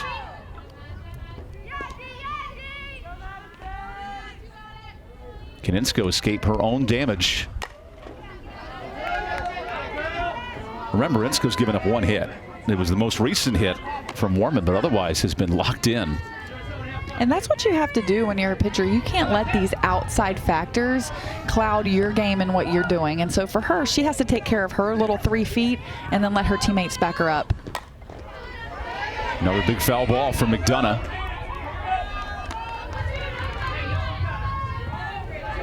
Coach K noted that Darian's one of the most meticulous workers she has in this program, putting in the extra time. Now what a big at bat with 2 strikes. McDonough evens the count. Big place here, big opportunity to make something happen, and could give her some confidence here too, because she has not had very many at bats.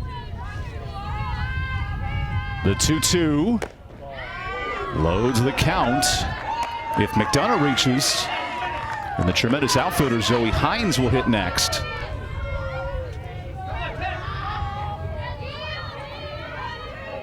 All of a sudden, Insko is dancing in and out of trouble here in the 6th, leading to a punch out. But Boston College takes the lead. RBI single. Cameron Orman makes it a 2-1 game. How about this clutch piece of hitting? And the Eagles are now up 1.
The bottom of the 6th for the Wolfpack, 21 Madison Insko.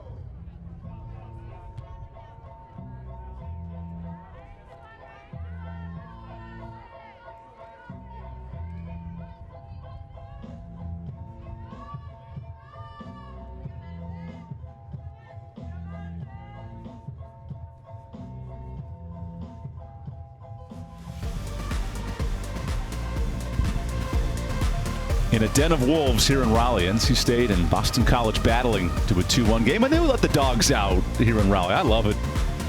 Get everybody involved. Man's best friend. Nothing's better than a clutch hit for Cameron Warman to give BC the lead. We're in the bottom of the 6th. NC State needs offense quickly, so Madison Insko continues to hit in this DH spot. Now for Susanna Anderson, finally a lead. She'd given up no hits until the last couple innings. A little different mindset as a pitcher. Yeah, momentum shifter for sure. If I'm Anderson, I'm going out there and I'm doing what I've done the previous 4 innings. I'm not letting it get too fast for me, and I'm starting ahead because NC State is most successful when they have runners on base and can make little things happen, just like Boston College did after those past 2 innings.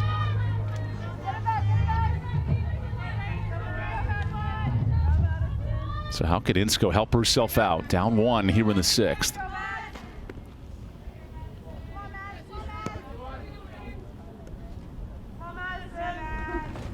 Anderson rocks the fastball in there. He mixes that fastball, the drop ball, and then she's locating on the corners. A lot better this second time through. She really is, and she's also throwing it in a changeup just for a different look. A changeup is not one of her best pitches. Coach K even talked about that, but being able to locate her drop ball and then come up with some high heat. Pitch 101 is rolled foul.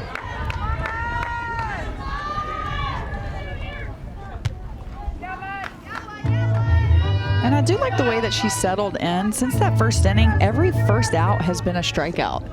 And that's imperative to keep that leadoff runner off base, and that's what she's been able to do towards the latter part of this game. Now the 2-2 to her pitching counterpart. Works the count full. Anderson looking to go the distance if she complete these next 2 innings for the 53rd time in her career. And that is no easy task. NC State, 11th in the country in home runs. Putting up 7 runs a night here in the first 2, but struggling today. Did she go? No. And a leadoff walk from Insco. Very close.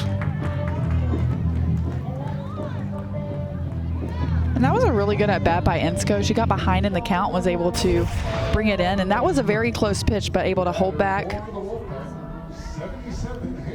Just enough. Yeah, barely. Inches. We talk about this game with inches. So when Insco's in the circle, she goes, no, that's a strike. And when she's at the plate, she goes, no, that's a ball. I didn't swing. I love a dynamic for a pitcher hitting for herself in the DH spot.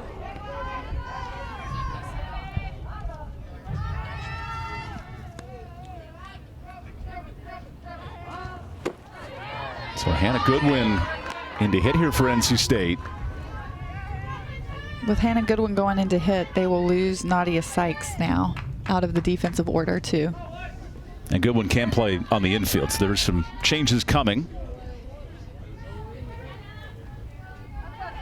Goodwin with 9 RBI this year for NC State.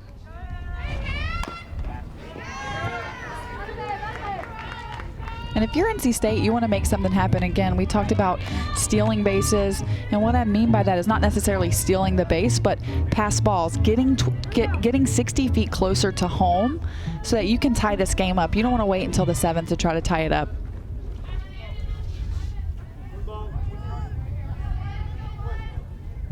A leadoff walk has NC State cooking, down 1. Goodwin, ooh, she got smacked on the leg with that pitch.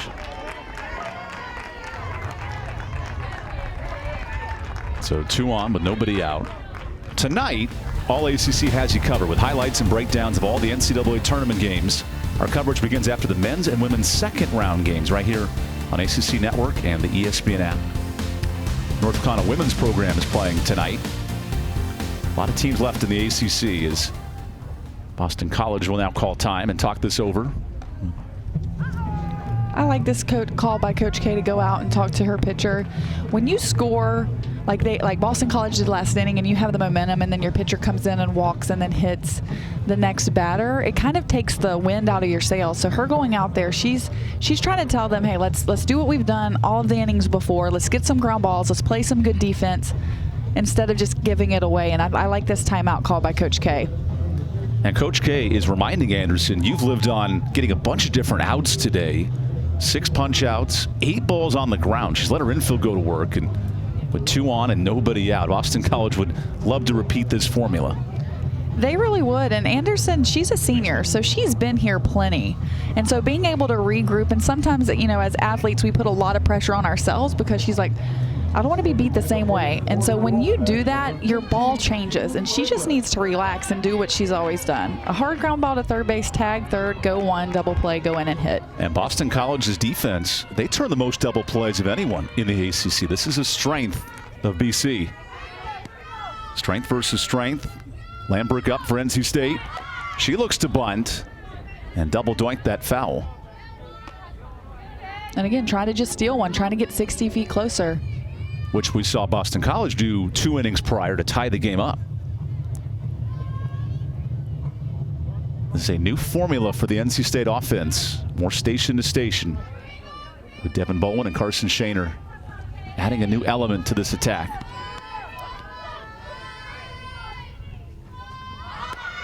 Reaching at that bunt.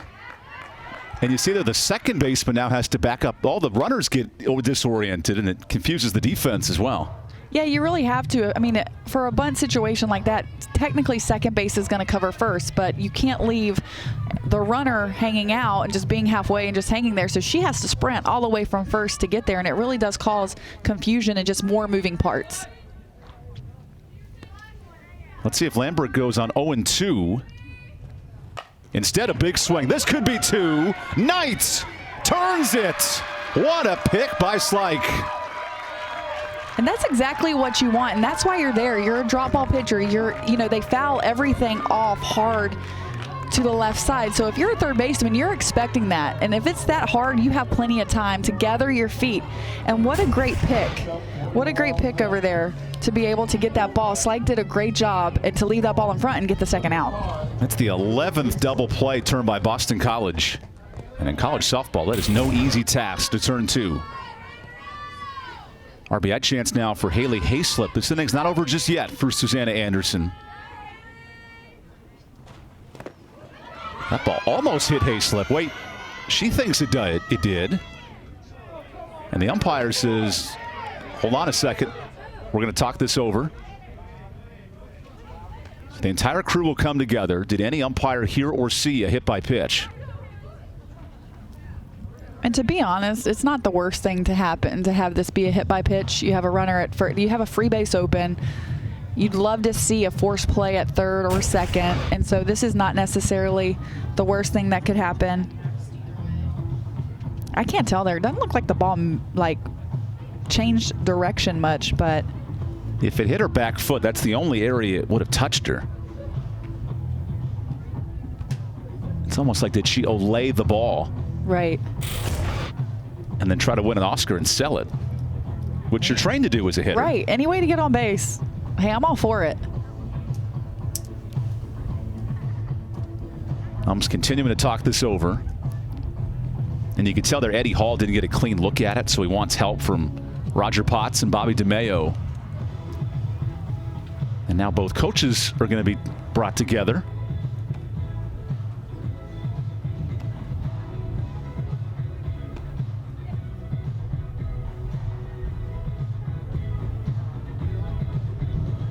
They might be reviewing this as well. This might be an umpire-initiated challenge. It's a great point.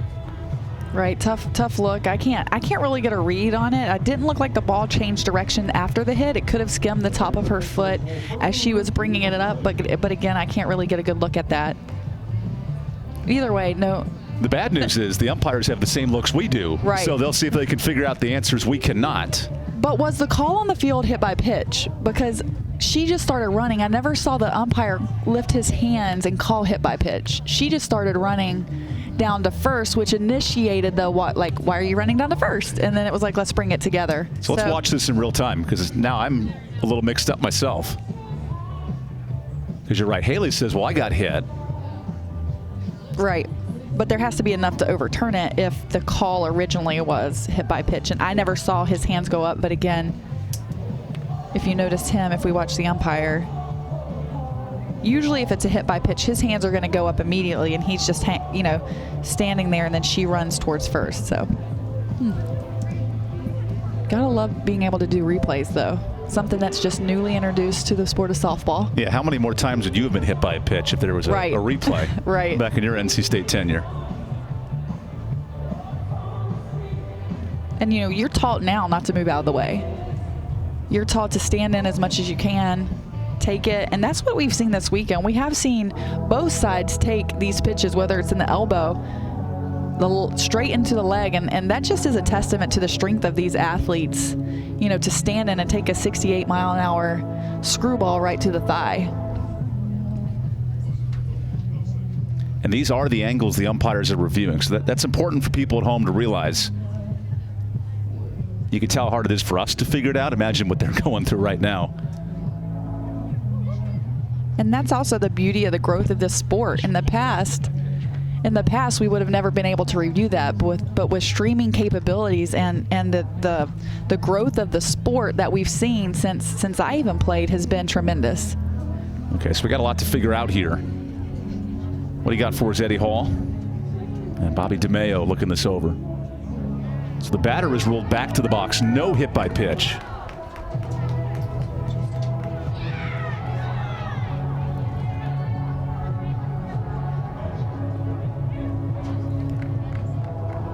How about this? A lot of hit by pitches in Game 3. Sunday's a rest day for many, but not for these two programs. They're getting plunked. And maybe this will give Anderson some motivation to be like, she didn't really want to hit anyway, so let me go right at her and make something happen for my team. And no hit by pitch. The NC State Wolfpack batter remains number 5, Haley Hayslip. Okay, so Susanna Anderson has to reset. Haley Hayslip back into the box. That's a 1-0 count. Big spot, tying run at second base.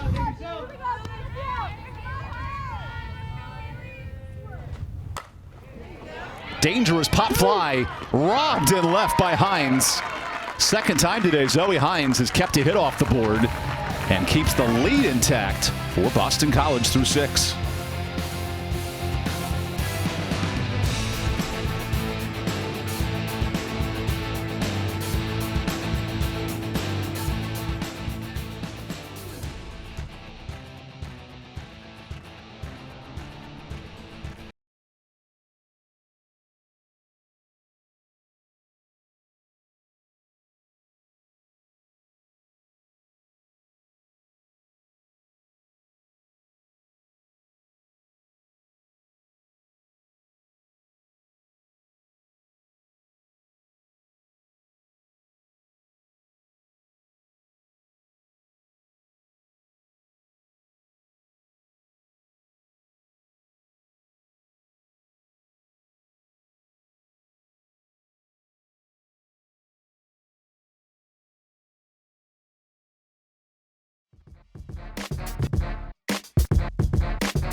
Quality starts for both arms. Susanna Anderson, who's only given up 2 hits, and then Madison Ensko says, I can outdo you with 1 hit allowed. Big difference, the walks, and of course, the unearned runs for Boston College today. They have both done a great job of keeping both offenses, out of whack, and so it's been nice to see this sort of competitive matchup by these two aces. And Zoe Hines, who just made a catch to keep this a 2-1 game, hits in the 7th. Bottom of the Boston College order. There's the big hero from earlier, Cameron Warman, with only her 2nd RBI of the season. Talk about clutch, facing Madison Ensko. And if you're Zoe Hines, you want to have a good at bat. You want your cheerleaders in the dugout being hyped. This is how you come into a 7th. 1-run leads are not safe. So for her, you want to get on the board here early. Hines with a base hit. Only the 2nd knock of the day for the Eagles. That's a big one to start this inning. How about that? Make a great defensive play and pick up a single to start the next inning. You do love those well-rounded athletes. New batter for the Eagles, number 6. So now Insko, who the last 2 innings has had to wiggle and dance and finagle out of trouble, like her teammates in the pregame, dancing to all the music. Now a fake bunt attempt. Let's see if Callie Case will put another one down. Her RBI sac bunt in the 5th tied this game up. And Callie Case acts as a second leadoff. Her being in the 9 hole acts as a second leadoff, and you can play around and do some different things. So a 2-0 count. On the reverse, Insko has to throw strikes and not just give up free feed. And look, Hannah Goodwin, she has now taken Nadia Sykes' place at third base. And that's something to look at when you've been sitting, how you adjust. A 3-0 count. This might be take all the way if you're in the 9 spot. Yeah, I'm taking all the way. I'm going to make something happen, make her pitch. Insko has only walked 1 today. She struck out 5. There's 1.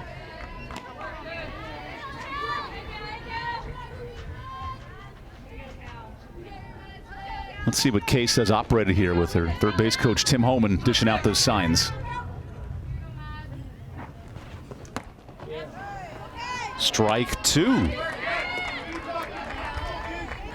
She kind of looked a little confused there. That wasn't a great attempt to be able to move the runner. A lot of times slappers don't really square early like that, so she looked a little uncomfortable. Fouls it off. And a good battle brewing.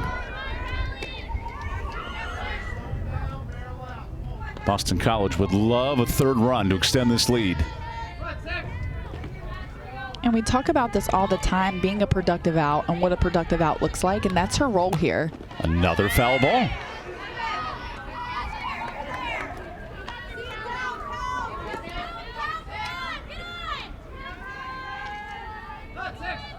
Good battle here with Callie Case. Hits one to Marbury. There's 1. That's all she'll get. Just trading runners at this point. Tuesday night, we'll have a great rivalry baseball game for you. Number 5, Florida squares off with 21st-ranked Florida State in Tallahassee. That's the first of 3 meetings for a fun ACC-SEC matchup on the ACC network this Tuesday night. Big-time exposure for those programs. We'll see NC State back here at home on Wednesday against Radford on the softball side. And how about Clemson just rolling through competition in the ACC as that ball's bunted foul. Now 7-0 in the league. Virginia Tech not too far behind with just 1 loss.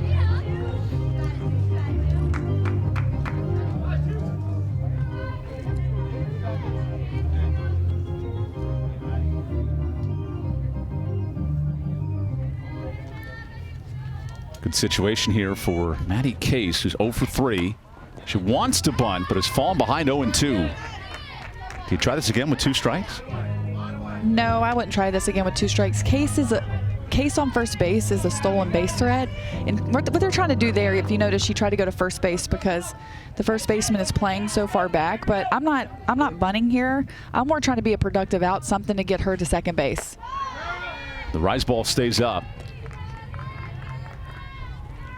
Insko has 5 strikeouts, just 2 shy of her season best.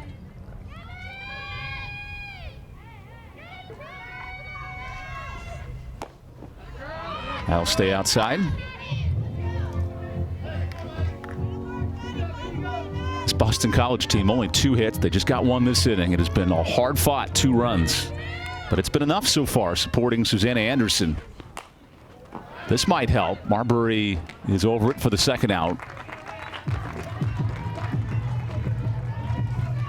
And that's a great adjustment by Insko after, a leadoff hit, being able to get the next 2 outs with her infield, really.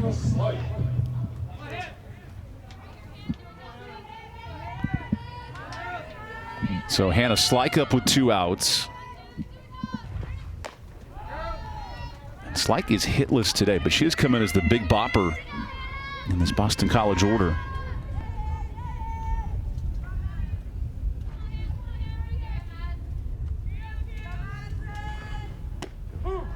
There's strike one. I'd be surprised if they left Case at first. I know you don't want to strike, a stolen, or I know you don't want to get out at second for a stolen base to end the inning, getting the momentum, but she's 5 for 5 in stolen base attempts. At least the threat of a steal. Yeah, right. Like, I think you should. I think it's something you can try. And Boston College has been efficient on the bases this year. 2 more stolen bases today as Insco delivers. Popped up, dropping fair, raised to the bag, safe. Now going to third. Tremendous base running by Boston College.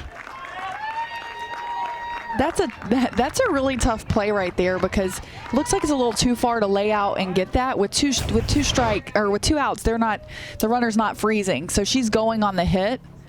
Tough play. I love the dive out to try to get there in time. And definitely safe here at first base. So that moves Case over to third. And we have our 5th hit of this game. It's been a minute.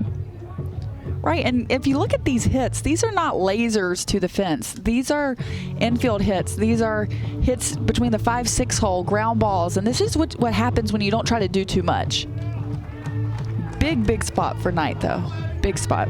And how about Boston College down 1-0 until the 5th inning, showing some life here in Game 3.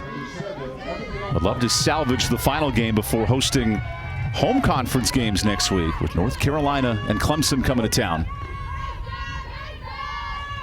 Knight, ground ball. That'll end it. Boston College strands 2. Ellie Goins leads things off for NC State. 9-1-2 when we come back. Wolfpack down to their final 3 outs.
Low-scoring series finale. Boston College scratching across a couple of runs in the 5th and the 6th. And now it all comes down to this. 9-1-2 in the NC State order. A cold and windy day. It's been hard to score. So NC State goes to its bench. And the true freshman, Bailey Edwards, out of Lumberton, Texas. It's for the Wolfpack here in the 7th. And she hits herself on the back foot, the very first pitch from Anderson. We've seen a lot of those throughout the weekend, and that's just the nature of Anderson and how she pitches in the drop ball. And really, thank goodness that they have those ankle protectors on there. This is only the 6th plate appearance in the month for Edwards. A couple of pitch hitting spots, including a walk earlier this series. Facing a 5th-year senior in Susanna Anderson,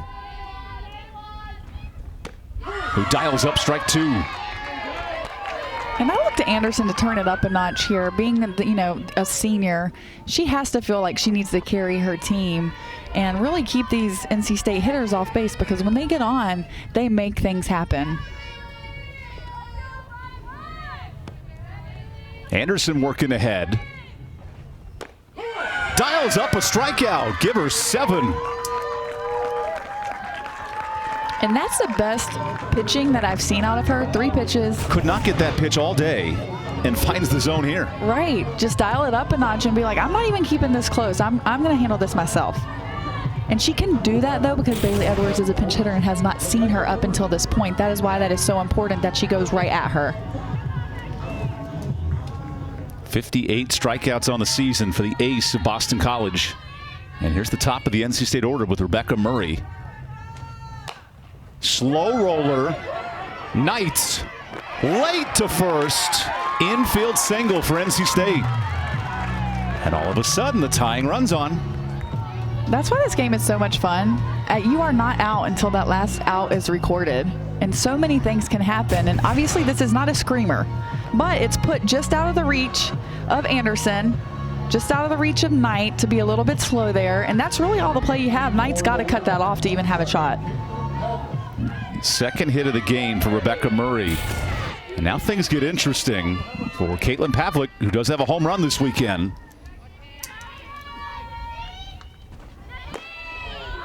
And you live and you die on that high inside pitch. You miss it by a couple inches, and it's a 3-2 game. And this is why NC State is so impactful with their power. This could be a walk-off with one pitch. And so Anderson knows that. And so she's got to be really particular here, not to get behind and put a runner, 60 feet closer, but pitching her game like she has up until now. 2-0 to Pavlik. Anderson has escaped trouble back in the first, in the 6th. And now her biggest test. Looking to salvage game 3 for Boston College. Here's the 2-0.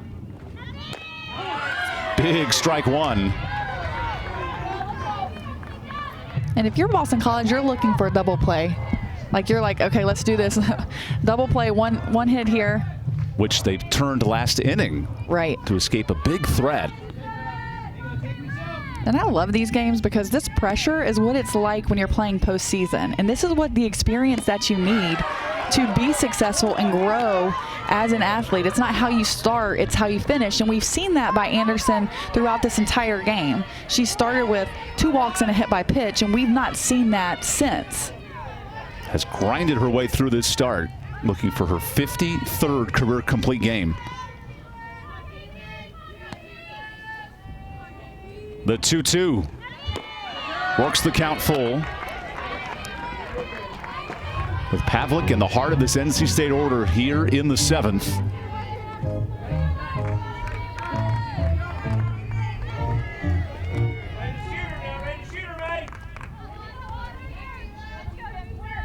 The Wolfpack looking to come from behind and pull off the sweep here on Sunday.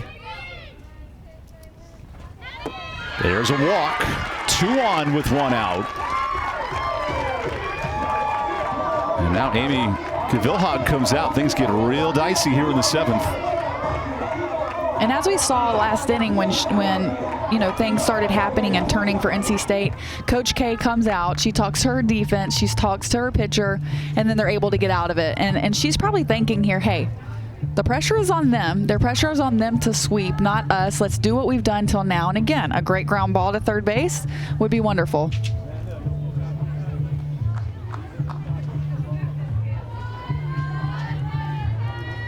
So let's see how Boston College handles this. Big run in the 5th, another run in the 6th. And it comes on the shoulders of the catcher who calls all the pitches, does all the work with his staff, Amanda Hassler. Now looking to help out her squad with 2 on and 1 out. That hits Hassler. And the bases are loaded. It's the 3rd time Hassler's been hit today. Probably the first time she's happy to get hit there. Right. This definitely changes the game when you've got bases loaded here, and it's going to be interesting to see what Boston College does with a one-run lead. Are they going to play in to get the runner at home, or are they going to play back and prevent the runner from second to score? And Amy Cavilhag leaning on her senior, getting into trouble. Bases loaded, one out. Marbury at the plate.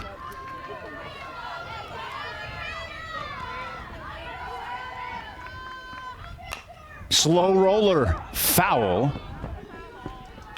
Worth noting, Boston College turns more double plays than any team in the ACC. NC State has stranded 7, a ton of chances for the Wolfpack. And this is really where you find out what you're made of if you're Boston College. Winning run is on second base, so your outfield is going to be playing pretty neutral right now, but you can't let that run score. So anything on the ground, they are going to come in a little bit. If you notice with NC State Power, they're usually deeper, but they can't let a ball drop in front here with one out and let that runner at second score. Here's the power into right. That is caught. Tying run to the plate. Scores. Sac fly, Marbury. I have a question. Do you let that ball go foul? I let that ball go foul. Yeah, because, you know, either way, now the runner's on third, so a base hit is going to win the game anyways.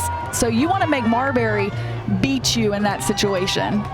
I'm letting it go. There's no way you're going to get her out at home that deep and going that way. That's a tough choice for McDonough, right on the line. And now how about this? Madison Insco, who has pitched her tail off today, can hit for the win here in the 7th. Pitcher versus pitcher, all comes down to this. Ball 1. And to be honest, with the winning run on third, I might put her on because she's seen me. Nadia Sykes is out of the lineup. Libby Whitaker can't hit again. Goodwin's up, and she's only faced me once. I might, you know, put her on and get a forced play anywhere. Grounded foul. You do risk loading the bases, and with the hit by pitch trouble of Anderson today. NC State this inning, think about it, a single, a walk, a hit by pitch. It's been productive.